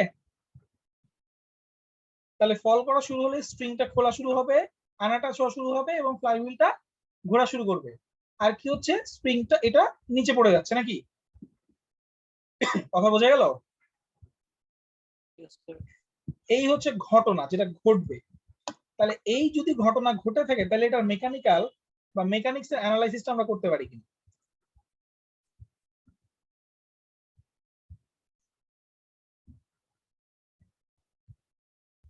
কি হচ্ছে যদি আমি জিনিসটা একটু আঁকাই, এই তো ফ্লাই হুইল নাকি, এর মাঝখান দিয়ে শ্যাফট, তাই তো? স্ট্রিংটা পেঁচানো ছিল কোথায়, স্ট্রিংটা পেঁচানো ছিল শ্যাফটের গায়ে না ফ্লাই হুইলের গায়ে? শ্যাফটের গায়ে নাকি? এবং যেইটুকু ডিফ্লেকশন শ্যাফটে, ঠিক একই ডিফ্লেকশন ফ্লাই হুইলে না? তাহলে যেইটুকু টর্ক শ্যাফটে আসবে সেইটুকু টর্ক কিসে আসবে, ফ্লাই হুইলে আসবে। বোঝা গেল? ক্লিয়ার? ওকে, তাহলে এখন আমি যদি শ্যাফটের টুকু আঁকাই, তাহলে এইটা ধরো আমার শ্যাফট, আমি যদি এদিক থেকে শ্যাফটটাকে দেখি তাহলে জাস্ট একটা এরকম গোল জিনিস দেখবো, এর গায়ে স্ট্রিং পেঁচানো আছে এবং এখানে কি একটা ওয়েট নাকি, সেই ওয়েটটাকে ধরলাম এম, তাই তো? কথা কি বোঝা যাচ্ছে? তাহলে শ্যাফটে কি আছে, রোটেশন নাকি, আর ওয়েটে কি আছে, লিনিয়ার মোশন। ক্লিয়ার? তাহলে এটার জন্য কি summation of F equal to M A, শ্যাফটের জন্য কি summation of tau equal to কি আই আলফা, নিউটনের সেকেন্ড ল লিখে ফেললাম। এখন তাহলে আমি যদি ওয়েটটা ফ্রি বডি ডায়াগ্রাম আঁকাই, এটা হচ্ছে এম, তাহলে এখানে আমার কি কি ফোর্স কাজ করতেছে, একটা হচ্ছে আমার গ্র্যাভিটি এমজি নাকি, এই পাশে কি কাজ করতেছে? সুতার টান নাকি? সুতার টান টেনশন। তাহলে সুতার টানকে ধরো আমি লিখলাম এফটি দিয়ে, ঠিক আছে? এটা হচ্ছে টেনশন। তাহলে এই হচ্ছে কি আমার সামেশন অফ এফ। তাহলে এই পাশে কি আসবে? এই পাশে আসবে হচ্ছে ইনার্শিয়া ফোর্স। সেই ইনার্শিয়া ফোর্স হচ্ছে নিচের দিকে, সেটা কি এম এ নাকি? এভাবে লিখতে হয় না? এভাবেই তো লিখতে হয়। তাহলে আমি যদি summation of F equal to M A করি, কি আসবে? mg minus FT equal to M A, এটা আসবে? ঠিক লিখলাম? ঠিক আছে? জি স্যার, জি স্যার। তাহলে এখান থেকে আমি যদি সুতার টান টেনশনটা বের করে নেই, সেটা কি mg মাইনাস এম এ নাকি? জি স্যার। বোঝা গেল? এই যে ফোর্সটা, এই ফোর্সটা এই যে কি বলে ইসের উপরে, ওয়েটের উপরে, সেটা কাজ করতেছে কোন দিকে? উপর দিকে না? জি স্যার। ওয়েটের উপরে এফটি ফোর্সটা কোন দিকে? উপর দিকে। তাহলে এই যে শ্যাফট, সেই শ্যাফটের উপরে এই ফোর্সটা কোন দিকে কাজ করতেছে? নিচের দিকে। জি স্যার। কথা বোঝা গেল? তাহলে শ্যাফটের রোটেশন আছে, শ্যাফটের তো লিনিয়ার মোশন নাই। তাহলে বেসিক্যালি এই যে এফটি যে ইনফ্লুয়েন্স শ্যাফটের উপর, সেটা বেসিক্যালি ফোর্স আকারে না, কি আকারে? টর্ক আকারে না? কথা কি বোঝা গেল? জি স্যার। জি স্যার। এই যে এফটি ফোর্সটা বা সুতার যে টেনশনটা, সেটাই তো কি করতেছে? এটাকে ঘোরাচ্ছে নাকি?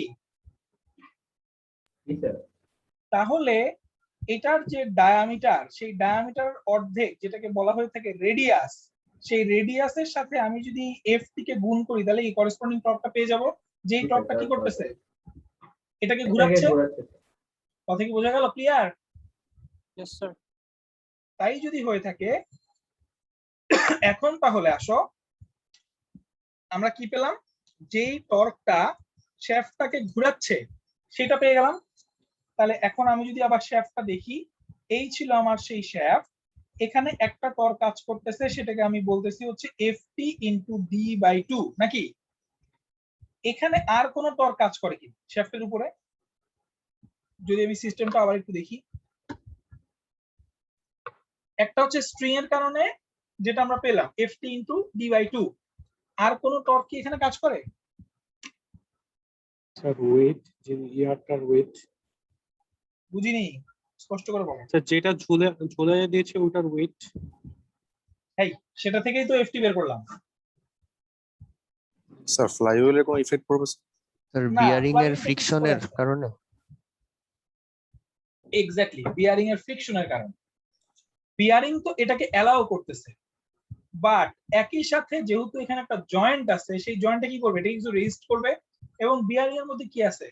লুব অয়েল আছে, গ্রিজ আছে। সেটা কি করবে? এটাকে কিছুটা স্লিপ দেবে। সো এটা ঘুরতেছে, বাট এটার উল্টা দিকে একটা টর্ক কাজ করবে, যেটা ঘুরতে কিছুটা হলেও বাধা দেবে। কথা কি বোঝা গেল? জি স্যার। তাহলে সেটা আমাকে অ্যাকোমোডেট করতে হবে সূত্রের মধ্যে।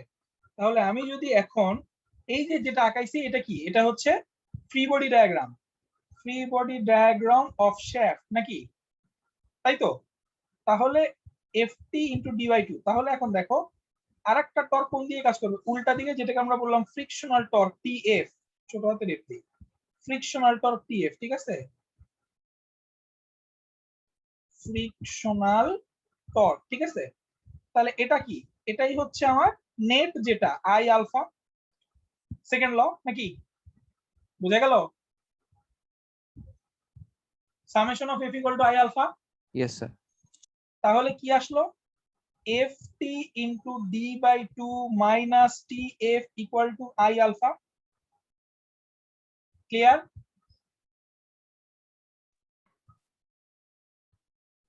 এই মুখ দিয়ে কথা কেন বের হচ্ছে না?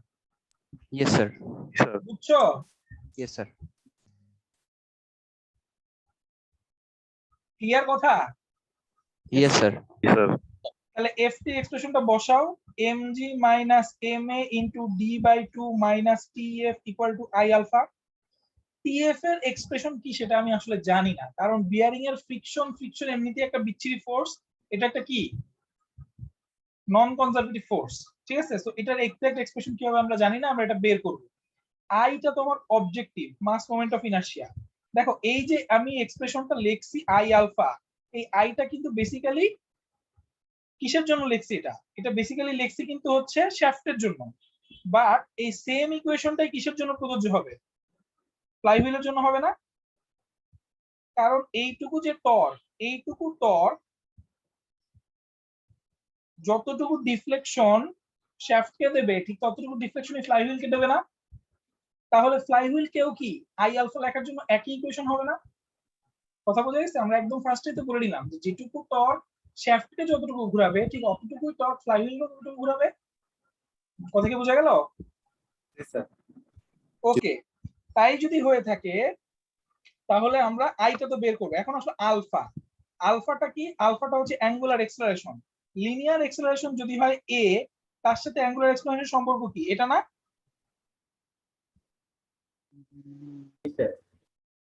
জি স্যার। এবং একই সাথে এই আলফা শ্যাফটের জন্য যা, এই আলফা কিন্তু ফ্লাইহুইলের জন্য তা, এটুকু কিন্তু বুঝতে হবে। এটাই হচ্ছে এখানকার মেইন অ্যাজাম্পশন। যদি ফ্লাইহুইল এবং শ্যাফটের জয়েন্টটা একদম পারফেক্টলি ভিজিট না হতো তাহলে কিন্তু আমরা এই ক্যালকুলেশনটা করতে পারতাম না, তাদের মধ্যে স্লিপ হতো। কিন্তু আমরা এখানে কোনো রকম স্লিপ অ্যালাউ করতেছি না, এবং বাস্তবেও কোনো রকম স্লিপ হয় না, একদম খুব রিজিড ভাবেই লাগানো আছে। কথা বোঝা গেল? তাহলে এখন এই যে এই এ কোত্থেকে আসলো, কোত্থেকে পাবো? দেখো, খেয়াল করো, এই যে ওয়েটটা, এই যে মাসের যে এটাই কি ওই না লিনিয়ার এক্সেলারেশন যেটা, নাকি? Yes sir. তাহলে এখন দেখো, খেয়াল করো, একটা সার্টেন হাইট যদি আমি নেই, এখান থেকে এইটুকু পরিমাণ হাইট যদি হয় h, তাহলে যদি আমি এতটুকু যে অ্যানালাইসিস করলাম এটাকে কি বলে? কাইনেটিক্স না? যেখানে ফোর্স এবং টর্ক অ্যাসোসিয়েটেড আছে। তাহলে যদি আমি কাইনেমেটিক অ্যানালাইসিস করি সেটা কি হবে?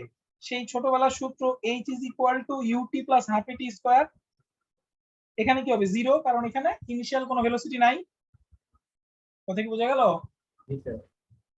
তাহলে এটাকে আমি রিপ্লেস করতে পারি না? এ কত? এ হচ্ছে তোমার 2h/t²। তাহলে এ যদি রিপ্লেস করতে পারি তাহলে আলফা = কি হবে? Function of h and t, নাকি? ব্যাপারটা কি বোঝা যাচ্ছে? Yes sir. জি স্যার। বোঝা গেল? তাহলে এই সমস্ত কিছু যদি আমি এখন অ্যাকুমুলেট করি, তাহলে অ্যাকুমুলেট করলে আমার যে সূত্রটা চলে আসবে, সেই সূত্রটা দেখো তো, এই সূত্রটা চলে আসবে mg - ma × d/2 - tf × I × 2/d × 2h/t²। তাহলে কি আমার একটা গিভেন ওয়েট m, একটা গিভেন শ্যাফট d, একটা ফিক্সড হাইট h থেকে আমি কি করতেছি? এই মাস m কে ফেলে দিচ্ছি। কতটুকু সময় লাগতেছে? t সময় লাগতেছে। তাহলেই আমি কি করতে পারবো? এই ইকুয়েশনের মধ্যে আমি ক্যালকুলেশনটা করতে পারবো। এটুকু কি ক্লিয়ার? জি স্যার। যদি ক্লিয়ার হয়ে থাকে তাহলে এখন আমি যে কাজটা করতেছিলাম যে ভিডিওতে, সেই ভিডিওতে কি করতেছিলাম? একটা সার্টেন হাইট থেকে কি করলাম? এটা পড়া শুরু করলাম, করতেছে যখন এটা মেঝেতে টাচ করলো তখন আমি কি করলাম? স্টপ ওয়াচ দিয়ে রিডিংটা নিয়ে নিলাম। সেটা কি আমার টি ইন্ডিকেট করবে। কথা কি বোঝা গেল? জি স্যার। তাহলে আমার কাজ কি হবে? আমার কাজ হবে ফার্স্টে এই যে হাইটটা আছে সেই হাইটটা মেপে নেওয়া। কতটুকু হাইট, কতটুকু উপর থেকে আমি এটাকে ফেলে দেবো, সেই হাইটটা মেপে নিলাম। সেটা কি হবে? h। কথা বোঝা গেল? সেটা কি হবে? h, নাকি? জি স্যার। সেটা h। এবং এক একটা মাসের জন্য আমি কখনো 5 কেজি, কখনো 10 কেজি, কখনো 1 কেজি, কখনো 500 গ্রাম, কখনো 1.5 কেজি নিয়ে তার করসপন্ডিং কি হবে? টিটা চেঞ্জ হবে। যদি তুমি বেশি মাস দাও দ্রুত পড়বে, কম মাস দিলে আস্তে আস্তে পড়বে। কথা কি বোঝা গেল? তাহলে একটা সার্টেন এম এর জন্য একটা সার্টেন টি আমি মেপে পাচ্ছি। বোঝা গেল? এই কারো কোনো কনফিউশন থাকলে আমাকে বলো, কিন্তু এটা কিন্তু বুঝতে হবে ভালো মতো। স্যার এইটা আরেকবার একটু বলবেন।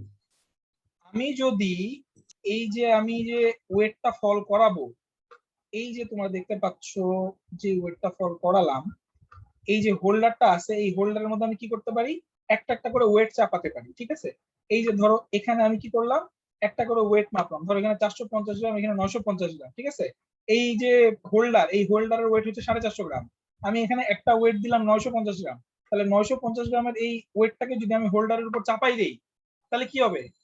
450 900 কত হয়? 1300 নাকি নাকি কত? 1400 1400 গ্রাম হবে নাকি? তাহলে 1400 গ্রামের জন্য যেই টি আর শুধুমাত্র এই যে হোল্ডার 450 গ্রামের জন্য টি কি সেম হবে? না স্যার, না স্যার, ডিফারেন্ট হবে। সো আমি বলতে যাচ্ছি একটা সার্টেন অ্যামাউন্ট অফ মাসের জন্য আমার একটা সার্টেন টি আমি পাবো। কথা কি বোঝা গেল? জি স্যার। ওকে, তাহলে এখন খেয়াল করো আমার যেই এক্সপ্রেশনটা আছে সেই এক্সপ্রেশনটা কি আছে? সেই এক্সপ্রেশনটা আছে হচ্ছে এইটা। এইটাকে আমি একটু খেয়াল ধাক্কাধাক্কি করলাম, সুন্দর মতো সাজালাম, সুন্দর মতো সাজায় এই যে পোর্শনটা সেটাতে নিয়ে আসলাম। ঠিক আছে, পোর্শনটা কি? পোর্শনটা আমি একটু লিখি তাহলে বোঝা যাবে। পোর্শন তো না, কি বলবো এটাকে? ফরম্যাট। ফরম্যাট হচ্ছে, মুখে বলো তো কেউ, কারো মুখস্থ থাকলে, m into gt square minus 2h equal to কি? ইকুয়াল টু হচ্ছে 2 into tf 2tf by d square into কি ছিল? 2tf এখানে ছিল হচ্ছে t square plus 8hi by d square নাকি? স্যার লেফটের ডি স্কয়ার নেই স্যার। আগেরটা d হবে। আচ্ছা ঠিক আছে, ওকে। এখন এই সূত্রটার দিকে খুব ভালো মতো খেয়াল করো। আমার একটা সার্টেন অ্যামাউন্টের এর জন্য, এই এম এর জন্য আমি একটা সার্টেন টি পাবো, এইটুকু আমার এক্সপেরিমেন্টাল আমি ফাইন্ড আউট করতে পারবো। আর আমার ফর্মুলা আছে হচ্ছে এটা। আমার দরকার কি? আমার দরকার হচ্ছে আই, তাই না? এবং সাথে যদি আমি টিএফ টা বের করতে পারি সেটা আমার একটা উপজাত হিসেবে আসবে। ঠিক আছে, এখন খেয়াল করো আমি যদি একটা গ্রাফ আঁকাই, যেই গ্রাফকে আমি বলতেছি স্ট্রেট লাইনের গ্রাফ, অর্থাৎ y equal to mx plus c, সেই ওয়াইটাকে আমি বললাম এটা হচ্ছে y 2tf বাই d, এটা হচ্ছে m, t স্কয়ারটা এটা হচ্ছে x, আর এই যে এটা হচ্ছে c। তাহলে দেখো তো এই ইকুয়েশনটা কি একটা লিনিয়ার ইকুয়েশন হয়ে যাবে না, যেটা হচ্ছে y equal to mx plus c G sir. হবে? অর্থাৎ আমি যদি একটা গ্রাফ আঁকাই যেখানে আমি কি পাচ্ছি, এই পাশে হচ্ছে m into gt square minus 2h এবং এই পাশে হচ্ছে t স্কয়ার, তাহলে কি পাবো আমি? একটা সার্টেন m এর জন্য একটা সার্টেন t পাচ্ছি। অর্থাৎ একটা সার্টেন m এর জন্য আমি কি একটা m into gt square by 2h পাচ্ছি, আর t স্কয়ার তো পাচ্ছি। তাহলে এই একটা এক্সপেরিমেন্টাল পয়েন্ট পেলাম, m টাকে চেঞ্জ করলাম আরেকটা এক্সপেরিমেন্টাল পয়েন্ট পেলাম, m টাকে চেঞ্জ করলাম আরেকটা এক্সপেরিমেন্টাল পয়েন্ট পেলাম, এরকম কয়েকটা এক্সপেরিমেন্টাল পয়েন্ট পেলাম। দেন এই এক্সপেরিমেন্টাল পয়েন্টগুলোকে আমি কি করব? যোগ করব না ফিট করব? ফিট করবো স্যার। কেন? এরর যোগ আছে করলে তো লিনিয়ার পাবো না, আর এছাড়া এর অর্থ থাকতেছে আর কি। লিনিয়ার পাইতে হবে কেন? আর তুমি যদি লিনিয়ার ফিটিং করো সেখানে এরর থাকবে না? জি স্যার, এরর থাকবে আর কি। তাহলে এররের fit কেন জন্য আর কি করবো? ফিট করা লাগবে স্যার, এররের জন্য। আর কেউ কোনো আনসার? স্যার এর মিনিমাইজেশনের জন্য। আর আমাদের তো স্লোপটা লাগবে স্যার। স্যার স্ট্রেট লাইন তো অ্যাজিউম করে নিছি আমরা স্যার। আমরা বেস্ট ফিটার লাইনটা নিব। আসলেই তাই। একটা জিনিসের এক্সপেরিমেন্টাল ডাটা পাওয়ার পর আমরা ফিট করি কি যোগ করি এটা ডিপেন্ড করে কখন, যখন আমরা যে এক্সপেরিমেন্টাল ডাটাটা ফিট করতেছি, সরি পাচ্ছি, যে এক্সপেরিমেন্টাল ডাটাটা পাচ্ছি সেই ডাটাটার ডিপেন্ডেন্সির নেচার আমার জানা আছে কিনা। আমার এখানে স্পষ্ট জানা আছে mg t square by 2 minus 2h এর সাথে t স্কয়ারের যে ডিপেন্ডেন্সি সেটা হচ্ছে লিনিয়ার ডিপেন্ডেন্সি, তাই না? এটা আমি জানি না? এই কার্ভের নেচার আমার আগে থেকে জানা আছে, যেহেতু আমার জানা আছে তো আমার এখানে ফিট করতে হবে। যদি কার্ভের নিচে, এটা তোমাদের আগে বলার কথা, রিয়াসা পড়াইছে না এটা কিছুতে, কতটা মধ্যে পড়ে আসছো? কার্ভ ফিটিং তখনই করা যায় যখন আমার কার্ভের নেচারটা আগে থেকে জানা থাকে। নেচার না জানা থাকলে কার্ভ ফিটিং করা যায় না। আমার এখানে কার্ভের নেচার জানা আছে, দ্যাটস ওয়াই আমি কার্ভ ফিটিং করতে পারবো। কথা কি বোঝা গেল? তাহলে কার্ভ ফিটিং যদি আমি করে থাকি তাহলে এইটুকু কি? এইটুকু হচ্ছে সি, তার মানে এই সিটা কি? এই যে এইটুকু, এটা হচ্ছে basically 8hi by d square. h টাও কনস্ট্যান্ট, d ও কনস্ট্যান্ট, তাহলে এইটুকু ভ্যালু থেকে আমি কি i পেয়ে যাব। আমার মেইন অবজেক্টিভ চলে আসলো নাকি? জি স্যার। কথা কি বোঝা গেল? আরেকটা কি? আরেকটা যেটা সেটা হচ্ছে এই স্লোপ থেকে এই স্লোপ থেকে কি পাবো? স্লোপ থেকে পাচ্ছি যেটা স্লোপের যে ভ্যালু সেটা হচ্ছে 2tf বাই ডি, নাকি এটাই স্লোপ না? তাহলে ডি যেহেতু কনস্ট্যান্ট, তাহলে এখান থেকে ফ্রিকশনাল টর্ক কতটুকু সেটারও একটা ভ্যালু আমরা এস্টিমেট করতে পারতেছি without any prescribed theoretical formula. কথা বুঝে গেল? জি স্যার। এই হচ্ছে এক্সপেরিমেন্ট। তাহলে কি করব? ডাটা শিট যেটা থাকবে সেই ডাটা শিটটা হচ্ছে বেসিক্যালি আমরা 5টা ভ্যালু নেব। অ্যাটাচড মাস m2, এই অ্যাটাচড মাস m2 টা কি আমরা আমাদের নোমেনক্লেচার অনুসারে এই ল্যাব শিটে দেখবা নোমেনক্লেচারে আমরা m কে বলতেছি হচ্ছে অ্যাটাচড মাস না, m হচ্ছে পুরোটা। অর্থাৎ আমি যেটা বলতে যাচ্ছি এই m টা হচ্ছে বেসিক্যালি দুইটা মাসের যোগফল। আমার এই যে ওয়েট অফ হোল্ডার, এই ওয়েট অফ হোল্ডারটা হচ্ছে m1, ঠিক আছে? আমরা এখানে বলি নাই বা এখানে বলে দেওয়া যেতে পারে, এটাকে ধরো বললাম m1, ঠিক আছে? m1, ওকে। আর এর সাথে আমি যে মাসটা যোগ করতেছি সেটা হচ্ছে m2। তাহলে আমার যে ছকটা আসবে এখানে, যদি আমি ছকটা দেখি, সরি, এই যে এটা হচ্ছে রিপোর্ট লেখার যে এটা তোমাদের দিয়ে দিব, সেটা হচ্ছে দেখো এই m1 টা হচ্ছে হোল্ডারের মাস, সেটা কনস্ট্যান্ট 450 গ্রাম। এর সাথে আমি m2 কতটুকু যোগ করতেছি সেটা, তাহলে এটা হচ্ছে টোটাল m। তাহলে এই টোটাল m এর জন্য এক একটা টাইম অফ ফল গুলো আমি পাবো। টাইম অফ ফল গুলো পেলে আর কি পাবো? আমি এভারেজ টাইম অফ ফল আমি পেয়ে যাবো। তাহলে এভারেজ টাইম অফ ফল পেয়ে গেলে আমি কি টাইম অফ ফল এর স্কয়ার পেয়ে যাবো। দেন সেখান থেকে mgt²/2h এটা পেয়ে গেলাম। অর্থাৎ আমার যে ডাটা গুলো দেওয়া থাকবে সেই ডাটা গুলো কি 0.99 কেজির জন্য 3টা ডাটা, 3.35 এর জন্য 3টা ডাটা। কারণ 3টা ডাটা নিতে হয় আমাদের যে তোমরা যে বললা হিউম্যান এরর বা অনেক রকম এরর আছে, সেই এরর গুলোকে মিনিমাইজ করার জন্য। তাহলে এই 3টা ডাটা নিয়ে দেখো খুব কাছাকাছি ভ্যালুই আসছে। 3টা ডাটা নিয়ে সেটার এভারেজ গুলো সেটাই হবে হচ্ছে আমার কি এভারেজ টাইম। তাহলে সেই এভারেজ টাইম মিলে t², আর সাথে mgt²-2h। তাহলে t² এবং mgt²-2h পেলেই কি আমি গ্রাফ আঁকাতে পারবো। কথা কি বোঝা গেল? দেন গ্রাফ আঁকলে বাকিটুকু করা যাবে। বলো, কারো কোনো প্রশ্ন আছে?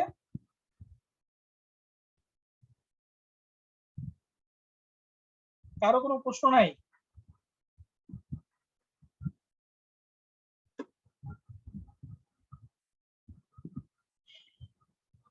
প্রশ্ন না থাকলে ভালো কথা।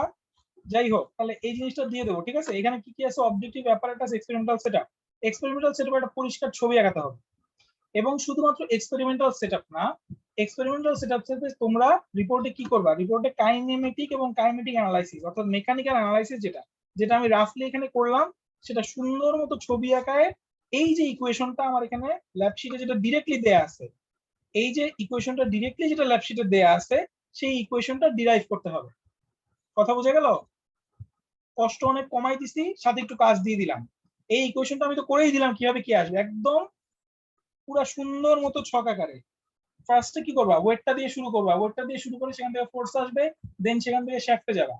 ছবিটা যেটা আঁকাবা সেটা হচ্ছে এরকম ভাবে ফ্রেমটা আঁকাবা। তোমরা তো ছবিটা আমি তোমাদের স্লাইডটা দিয়েই দেবো, সেখান থেকে মোটামুটি ভাবে এটা জাস্ট সাইড ভিউটা আঁকাবা, অন্য কোনো ভিউ 3D ভিউ আঁকানোর দরকার নাই, সাইড ভিউটা আঁকালেই বোঝা যাবে, ঠিক আছে? এখান দিয়ে শ্যাফট। তাহলে ফ্রি বডি ডায়াগ্রাম কোনটা হবে? দুইটা হবে, একটা হচ্ছে শ্যাফটের ফ্রি বডি ডায়াগ্রাম হবে, একটা হচ্ছে ওয়েটের ফ্রি বডি ডায়াগ্রাম হবে। তোমরা জানো যে মেকানিক্স এর অ্যানালাইসিস করতে গেলে free body diagram is a must. তাহলে দুটো ফ্রি বডি ডায়াগ্রাম সুন্দর মতো আঁকাবা, সুন্দর মতো আঁকায় কি করতে পারো? মেকানিক্স এর যে অ্যানালাইসিসটা, একটা হচ্ছে একটা দুইটা অ্যানালাইসিস, একটা হচ্ছে কাইনেটিক অ্যানালাইসিস, সেখানে হচ্ছে সামেশন অফ f = ma আর summation of tau t = i alpha. আর একটা হচ্ছে কাইনেমেটিক অ্যানালাইসিস, সেই কাইনেমেটিক অ্যানালাইসিসটা হচ্ছে h = ut + half t²। এটাকে সুন্দর মতো সাজিয়ে লিখতে পারবে না? কথা বোঝা গেল? তাহলে এটা করতে হবে। আর বাকিটুকু এক্সপেরিমেন্টের যে কাজ, যেটুকু অবজেক্টিভ আছে, মোমেন্ট অফ ইনার্শিয়া বের করা প্লাস হচ্ছে ফ্রিকশনাল টর্ক বের করা, সেটা তো বের করবাই। কথা বোঝা গেল? এই হচ্ছে বিষয়। এখন এই যে এক্সপেরিমেন্টাল সেটআপটা আমরা পুরোপুরিভাবে ডিসকাস করলাম, সেই ডিসকাশনের মধ্যে যে জিনিসগুলো আসবে সেটা হচ্ছে আমাদের এই মেথডে কি কি পরিমাণ ফ্ল থাকতে পারে। কারণ মেথডের ফ্ল এর উপর ডিপেন্ড করেই কিন্তু আমার কি সমস্যা হবে, যে আমি যে আই এর ভ্যালু যে বের করছি মাস মোমেন্ট অফ ইনার্শিয়া, সেটা ডিফারেন্সটা আসবে, সেটার অ্যাকুরেসির কোশ্চেনটা আসবে। তাহলে কি কি সমস্যা হতে পারে সেই সমস্যাগুলো এখানে ফাইন্ড আউট করতে হবে। দেখো খেয়াল করো, এখানে স্ট্রিং, এই যে স্ট্রিংটাকে, সেই স্ট্রিংটাকে কিন্তু পেঁচানো হয়েছে একদম গায়ে গায়ে লাগানো আছে ব্যাটে। ক্রিকেট ব্যাটে স্ট্রিং পেঁচায় দেখছো না? যারা ক্রিকেট খেলো তারা তো জানো, ক্রিকেট ব্যাটের স্ট্রিং আছে একদম গায়ে গায়ে গায়ে গায়ে লাগানো, ঠিক আছে? এখানেও সেরকমই রেকমেন্ডেশন দেয়া আছে। প্রশ্ন হচ্ছে এটাকে তুমি যদি এভাবে না করে দূরে সরাই করতা, অর্থাৎ আমি যেটা বলতে চাচ্ছি, ধরো স্ট্রিংটা লাগানো আছে হচ্ছে এভাবে একটার সাথে একটা এরকম ব্যান্ডেড আকারে, ঠিক আছে, একদম ব্যান্ড আকারে, একটার সাথে একটা গায়ে গায়ে গায়ে। এটা না করে তুমি যদি এটা এরকম ভাবে করতে, এরকম এরকম এরকম, তাহলে কি এখানে কোনো কি হতো, ভালো হতো, খারাপ হতো না, কোনো চেঞ্জই আসতো? স্যার ফ্রিকশন বেশি হতো কি? খারাপ হতো sir। একজন কোশ্চেন করছে ফ্রিকশন বেশি হতো কি হতো না, ঠিক আছে? তাহলে ফ্রিকশন, তো কোন ফ্রিকশন, কোথাকার ফ্রিকশন? রোপের সাথে শ্যাফটের ফ্রিকশন, শ্যাফটের সাথে বিয়ারিং এর ফ্রিকশন, নাকি আমরা যে টিটা পেতাম সেই টিটা চেঞ্জ হতো, নাকি রোপের extra- সাথে স্যার শ্যাফটের রোপের সাথে ফ্র্যাকচার ফ্রিকশন। তাহলে রোপের সাথে শ্যাফটের ফ্রিকশন কি আমরা এখানে করছি, কনসিডার করছি? এখানে যে অ্যানালাইসিসটা করলাম সেখানে কনসিডার করছি? No sir. আমি প্রত্যেকটা ইস্যুগুলো তোমাদের ধরে দেওয়ার চেষ্টা করছি, সেই ইস্যুগুলো ধরে দেওয়ার পর সেখান থেকে কি ডিসিশন নেওয়া যায় সেটা তোমার কাছে, সেটা আমি জানি না। সেটা এখানে discussion রোপে লিখতে হবে। দুই ধরনের মোশন হতো না স্যার, একটা হচ্ছে হরিজন্টালি পাশে সরে আসতো নিচের পড়া শুরু করলে। ওকে, আরো সুন্দর কথা বলছো, সেটা ইসের মধ্যে আনো, আমি জানি না। আমি বলছি যে এইটা যেটা করা হয়েছে এটাই কি রেকমেন্ডেড কিনা, এটা একটা ইস্যু হতে পারে, আমার মাথায় আসলো, তোমাদের সাথে শেয়ার করলাম, সেটা ডিসকাশন লেখো। এই আর কিছু? অ্যাক্সিলারেশনটা নন ইউনিফর্ম হতো আর কি, যদি ওই লুজলি অ্যাটাচ হতো। অ্যাক্সেলারেশনটা নন ইউনিফর্ম হতো, তার মানে এ যে আমরা কনস্ট্যান্ট ধরে নিছি সে এটা কনস্ট্যান্ট ধরে নিতে পারতাম না নাকি? ওকে, হতে পারে, প্রবাবলি বলে কোনো কথা নাই, সবই ফিজিক্স। চিন্তা করতে হবে, চিন্তার পিছনে লজিক দিতে হবে, লজিক দেওয়ার পর সেটা লিখতে হবে, ঠিক আছে? এটা তো মানুষের ফিলিংস না। কথা বোঝা গেল? তাহলে এই মেথডের মধ্যে এই ফলিং ওয়েট মেথডেই ফ্লাইহুইলের যে এই এক্সপেরিমেন্টটা সেটা সব জায়গাতেই ফলিং ওয়েট মেথডেই করে থাকে। কিভাবে করে না করে নানান রকম ব্যাপার স্যাপার আসতে পারে, ঠিক আছে? তাহলে তোমরা যথেষ্ট ম্যাচিউর হয়ে গেছো, 3-1 এ পড়ছো, ডিসকাশন লেখার সময় লজিক দিয়ে করতে হবে। স্টপ ওয়াচের সমস্যা ছিল, এই না সেই না, এক্সপেরিমেন্টাল সেটা পুরনো, এগুলো খুবই ভেগ এবং ফালতু কথাবার্তা, ঠিক আছে? এগুলোতে কিছুটা এরর দেবেই, বাট এগুলো কখনোই মেইন রিজন না। মেইন রিজন গুলো আসে ফিজিক্স থেকেই, কি আসে সেগুলো ফাইন্ড আউট করতে হবে। কথা বোঝা গেল? ক্লিয়ার? বোঝা যাচ্ছে কিনা? পরিষ্কার কথা? জি স্যার। লাস্ট যে ইস্যু সেটা হচ্ছে গ্রাফ। গ্রাফ তোমরা অন্যান্য এক্সপেরিমেন্টে কিভাবে কি আঁকাইছো সেটা জানি না, আমার এই এক্সপেরিমেন্টটা নেওয়ার কথা ছিল 2 নাম্বার, অর্থাৎ সেকেন্ডে, কিন্তু নিচ্ছি মনে হয় সবার লাস্টে। অন্যান্য সব এক্সপেরিমেন্ট নেওয়া হয়ে গেছে না নাকি? কোনটা বাকি আছে? মুখ দিয়ে কথা কেন বের হয় না? মনে হয় আরেকদিন হবে স্যার। মনে হয় কেন? জানো না কয়টা এক্সপেরিমেন্ট হয়েছে? স্যার শেষ স্যার লাস্ট ক্যামের এক্সপেরিমেন্ট হয়ে গেছে? না স্যার, ক্যামেরটা বাকি আছে। আচ্ছা ক্যামেরাটা বাকি আছে। তাহলে শেষ কিভাবে হলো? যাই হোক, এটা যদি আগে নিতাম তাহলে ভালো হতো, কারণ তোমরা যে সমস্ত গ্রাফ আঁকাও তোমরা জঘন্য গ্রাফ আঁকাও, বাট আগের টার্মে মনে হয় দেখছো কতজনের, প্রায় মনে হয় 80-90 জনের রিটার্ন করছিলাম, মনে আছে? মনে পড়ে? তোমরাই না? জি স্যার, আমরা। হ্যাঁ তোমরাই তো। তাহলে তো মনে আছে যে এক্সপেরিমেন্টে যদি গ্রাফ, এই যে একদম স্যাম্পল গ্রাফ, এই এক্সপেরিমেন্টের জন্য এখন কি দেখা যাচ্ছে স্ক্রিনে? জি স্যার দেখা যাচ্ছে। এইটাই বের করতে হবে, ঠিক আছে? এইটাই বের করতে হবে, সেটা তুমি কিভাবে বের করবা আমার তাতে কোনো আপত্তি নেই। তুমি ম্যাটল্যাবে করো, পাইথনে করো, টেকপ্লটে করো, অরিজিনে করো, যাতে খুশি তাতে করো। আমি টেকপ্লট ইন্ট্রোডিউস করার চেষ্টা করছিলাম, কেউ শিখছিলা? ঠিক আছে, আমি 16 ব্যাচের টেকপ্লটটা আমি দিয়ে দিছি। আমি তোমাদের এই যে সমস্ত ম্যাটেরিয়াল গুলো যে আপলোড করব সেখানে টেকপ্লটের যে ব্যাকআপ ফাইল, মাত্র 220 মেগার একটা সফটওয়্যার, সেই 220 মেগা সফটওয়্যারটা আমি তোমাদের ব্যাকআপ ফাইলটা দিয়ে দেবো। এই ইনস্টল করা খুবই সহজ, আমি নিজে নিজে ইনস্টল করছি। যে সফটওয়্যার আমি নিজে নিজে ইনস্টল করতে পারি সেই সফটওয়্যার তুমি সবাই নিজে নিজে ইনস্টল করতে পারে, কারণ আমি আইটি বা টেকনিক্যাল ব্যাপার স্যাপারে একদম অকাট মূর্খ, ঠিক আছে? আমি পারলে সবাই পারবা, সো এটা নিয়ে কোনো ইস্যু হবে না। দ্বিতীয় কথা, টিউটোরিয়ালও দিয়ে দিব। হ্যাঁ, টেকপ্লটের একটা প্রবলেমের কথা বলা যায়, মানে টেকপ্লটে হচ্ছে আমরা যদি ট্রেন্ড লাইন আঁকাই, এক্সেলে যেমন একটা অপশন থাকে যে সেট ইন্টারসেপ্ট 0 পয়েন্ট দিয়ে, মানে আমরা ট্রেন্ড লাইনটা চাচ্ছি 0 পয়েন্ট দিয়ে যাব। টেকপ্লটে এই অপশনটা কোথায় থাকে, মানে আমি পাই না। এটা খুঁজে বের করো, পাও নাই পাবা, সবই আছে, টিউটোরিয়াল আছে, টেকপ্লটের ম্যানুয়াল আছে, এগুলো খুঁজে বের করো, সেটা আমার কাজ না। হ্যাঁ বলো। টেকপ্লটে আসলে হচ্ছে ওয়াই ইন্টারসেপ্টকে কখনো 0 করা যায় না স্যার, এটা মানে আমি অনেকবার চেষ্টা করেছিলাম এবং অনেকটা জায়গায় দেখেছি, তো একটা ফোরামে আর কি পেলাম যে স্যার এটা করা যায় না। ওয়াই ইন্টারসেপ্টকে জিরো করা যায় না বলতে? স্যার ধরেন আমাদের যদি কখনো কোনো গ্রাফকে এই কন্ডিশন থাকে যে সেটা অবভিয়াসলি অরিজিন দিয়ে পাস করতেই হবে, তো স্যার এক্সেলে এক্ষেত্রে আমরা একটা অপশন সেট করতে পারি যে আমরা ওয়াই ইন্টারসেপ্টকে জিরো ধরবো। তাহলে বা সেটাকে স্যার আলাদাভাবে কমান্ড দিবা, সেটাকে ওয়াই ইন্টারসেপ্ট দিয়ে ইন্টারসেপ্ট করানোর পরে দেন সেটা আঁকাবা। ডিরেক্টলি করা না গেলে ইনডাইরেক্ট ওয়ে আছে, ডেফিনেটলি কোনো না কোনো ওয়ে আছেই। তুমি টেকনোলজি যে ইনপুট গুলো দিবা সেই ইনপুট গুলো এমন ভাবে দিয়ে দিবা যাতে সেটা জিরো দিয়ে পাস করে। আচ্ছা স্যার মানে টেকনোলজি তো ডিরেক্টলি ইকুয়েশনও প্লট করা যাবে, তুমি যদি ইকুয়েশনটা জানো দেন সেটা প্লট করবা। কোনো না কোনো ওয়ে অবশ্যই আছে, করা যায় না এটা বলে দেওয়া খুব কঠিন। ঠিক আছে, এই গ্রাফটার স্লোপটা কি ইকুয়েশন থেকে আর ইকুয়েশন থেকে বের করলে সমস্যা আছে? কোনো কিছুতেই সমস্যা নাই। ইকুয়েশন তুমি পাবা কোত্থেকে, এই গ্রাফ পাবা কোত্থেকে? এই যে স্ট্রেট লাইনটা আঁকাইছি সেই স্ট্রেট লাইনটা আসছে কোত্থেকে? লিনিয়ার রিলেশন থেকে। জি স্যার। তো লিনিয়ার রিলেশন তুমি যদি বের করো তাহলে যেই স্লোপ আসবে, আর তুমি যদি দুইটা পয়েন্ট নাও, দুইটা পয়েন্ট নিয়ে সেই সেম স্লোপ আসবে না, কোনো চেঞ্জ আসবে? তাহলে না স্যার, আপনি বলছেন এক্সাক্ট এই গ্রাফটা আনতে হবে সেজন্য। হ্যাঁ, এক্সাক্ট এই গ্রাফটাই তো আনতে হবে। আমি যেটা করছি তো লিনিয়ার রিলেশন করেই করছি। জি স্যার, বুঝতে পারছি। আউটপুট এটা আসতে হবে, সেটা তুমি যে পথে আসো আমার কোনো আপত্তি নেই। আমি টেকপ্লট পারি বলে আমি টেকপ্লট করছি, এটা আমার কাছে হ্যান্ডি, এটা আমার কাছে অনেকদিন পরে অভ্যাস, তাই নট নেসেসারি তোমাকে এটাই করতে হবে। সবাই ইউজ করে এটা তা না, অনেকেই অরিজিন ইউজ করে, ঠিক আছে, অনেকে ম্যাটল্যাব ইউজ করে, ম্যাটল্যাবের স্ক্রিপ্ট ফাইল থাকে সেটাতে দেয়, সেটাতে চলে আসে। কিন্তু আমি বলতে চাচ্ছি এইটা মানে এটাই করতে হবে, এবং যেভাবে যা দিছি এভাবেই করতে হবে। কিভাবে করবে সেটা তোমার ব্যাপার। কথা বোঝা গেছে?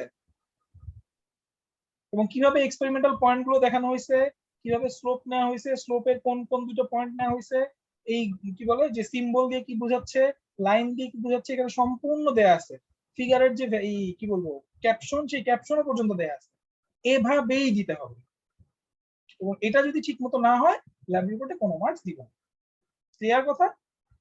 এবং আগের বার তো রিটার্ন করছিলাম, এবার কোনো রিটার্নও করবো না, যার যা সেটা সুন্দর মতো মার্কস বসাবো। ওকে? জি স্যার। গুড। জীবন অনেক সহজ করে দিচ্ছি। ল্যাব রিপোর্টের যে এক্সেল ফাইল, সরি কি বলো ওটা, ওয়ার্ড ফাইলও দিয়ে দিচ্ছি। চাইলে পুরোটাই কম্পিউটারে করতে পারো, ছবি টবি সবই কম্পিউটারে আঁকানো যায়। ঠিক আছে, যেহেতু আমরা এখন ভার্চুয়ালি করতেছি এবং বাস্তব জীবনে আসলে হাতে আঁকানোর কোনো সুযোগ নাই, সবই ডিজিটালি করতে হয়, এবং সেটাই তো অফিসিয়াল ভার্সন।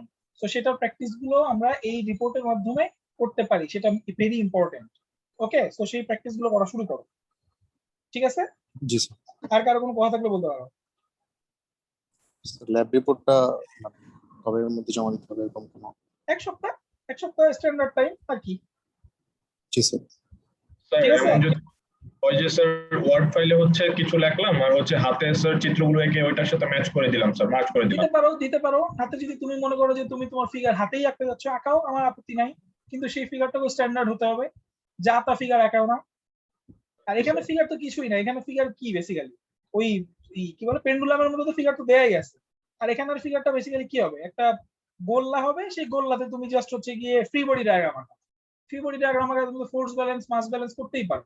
আর কিছু ইকুয়েশন তোমাকে লিখতে হবে, সেই ইকুয়েশন গুলো কম্পিউটারে লেখা শেখো না, সমস্যা কি, হাতে তো লিখতেই পারো। একটা রিপোর্ট কম্পিউটারে কিভাবে লিখতে হয় ওয়ার্ডে, সেটা একটু শেখো না, সমস্যা কোথায়? কয় মিনিট লাগবে? 4 থেকে 5 লাইন ইকুয়েশন লিখতে হবে, সব তো করেই দিলাম। Okay sir, thank you sir. ঠিক আছে, ওকে দেন।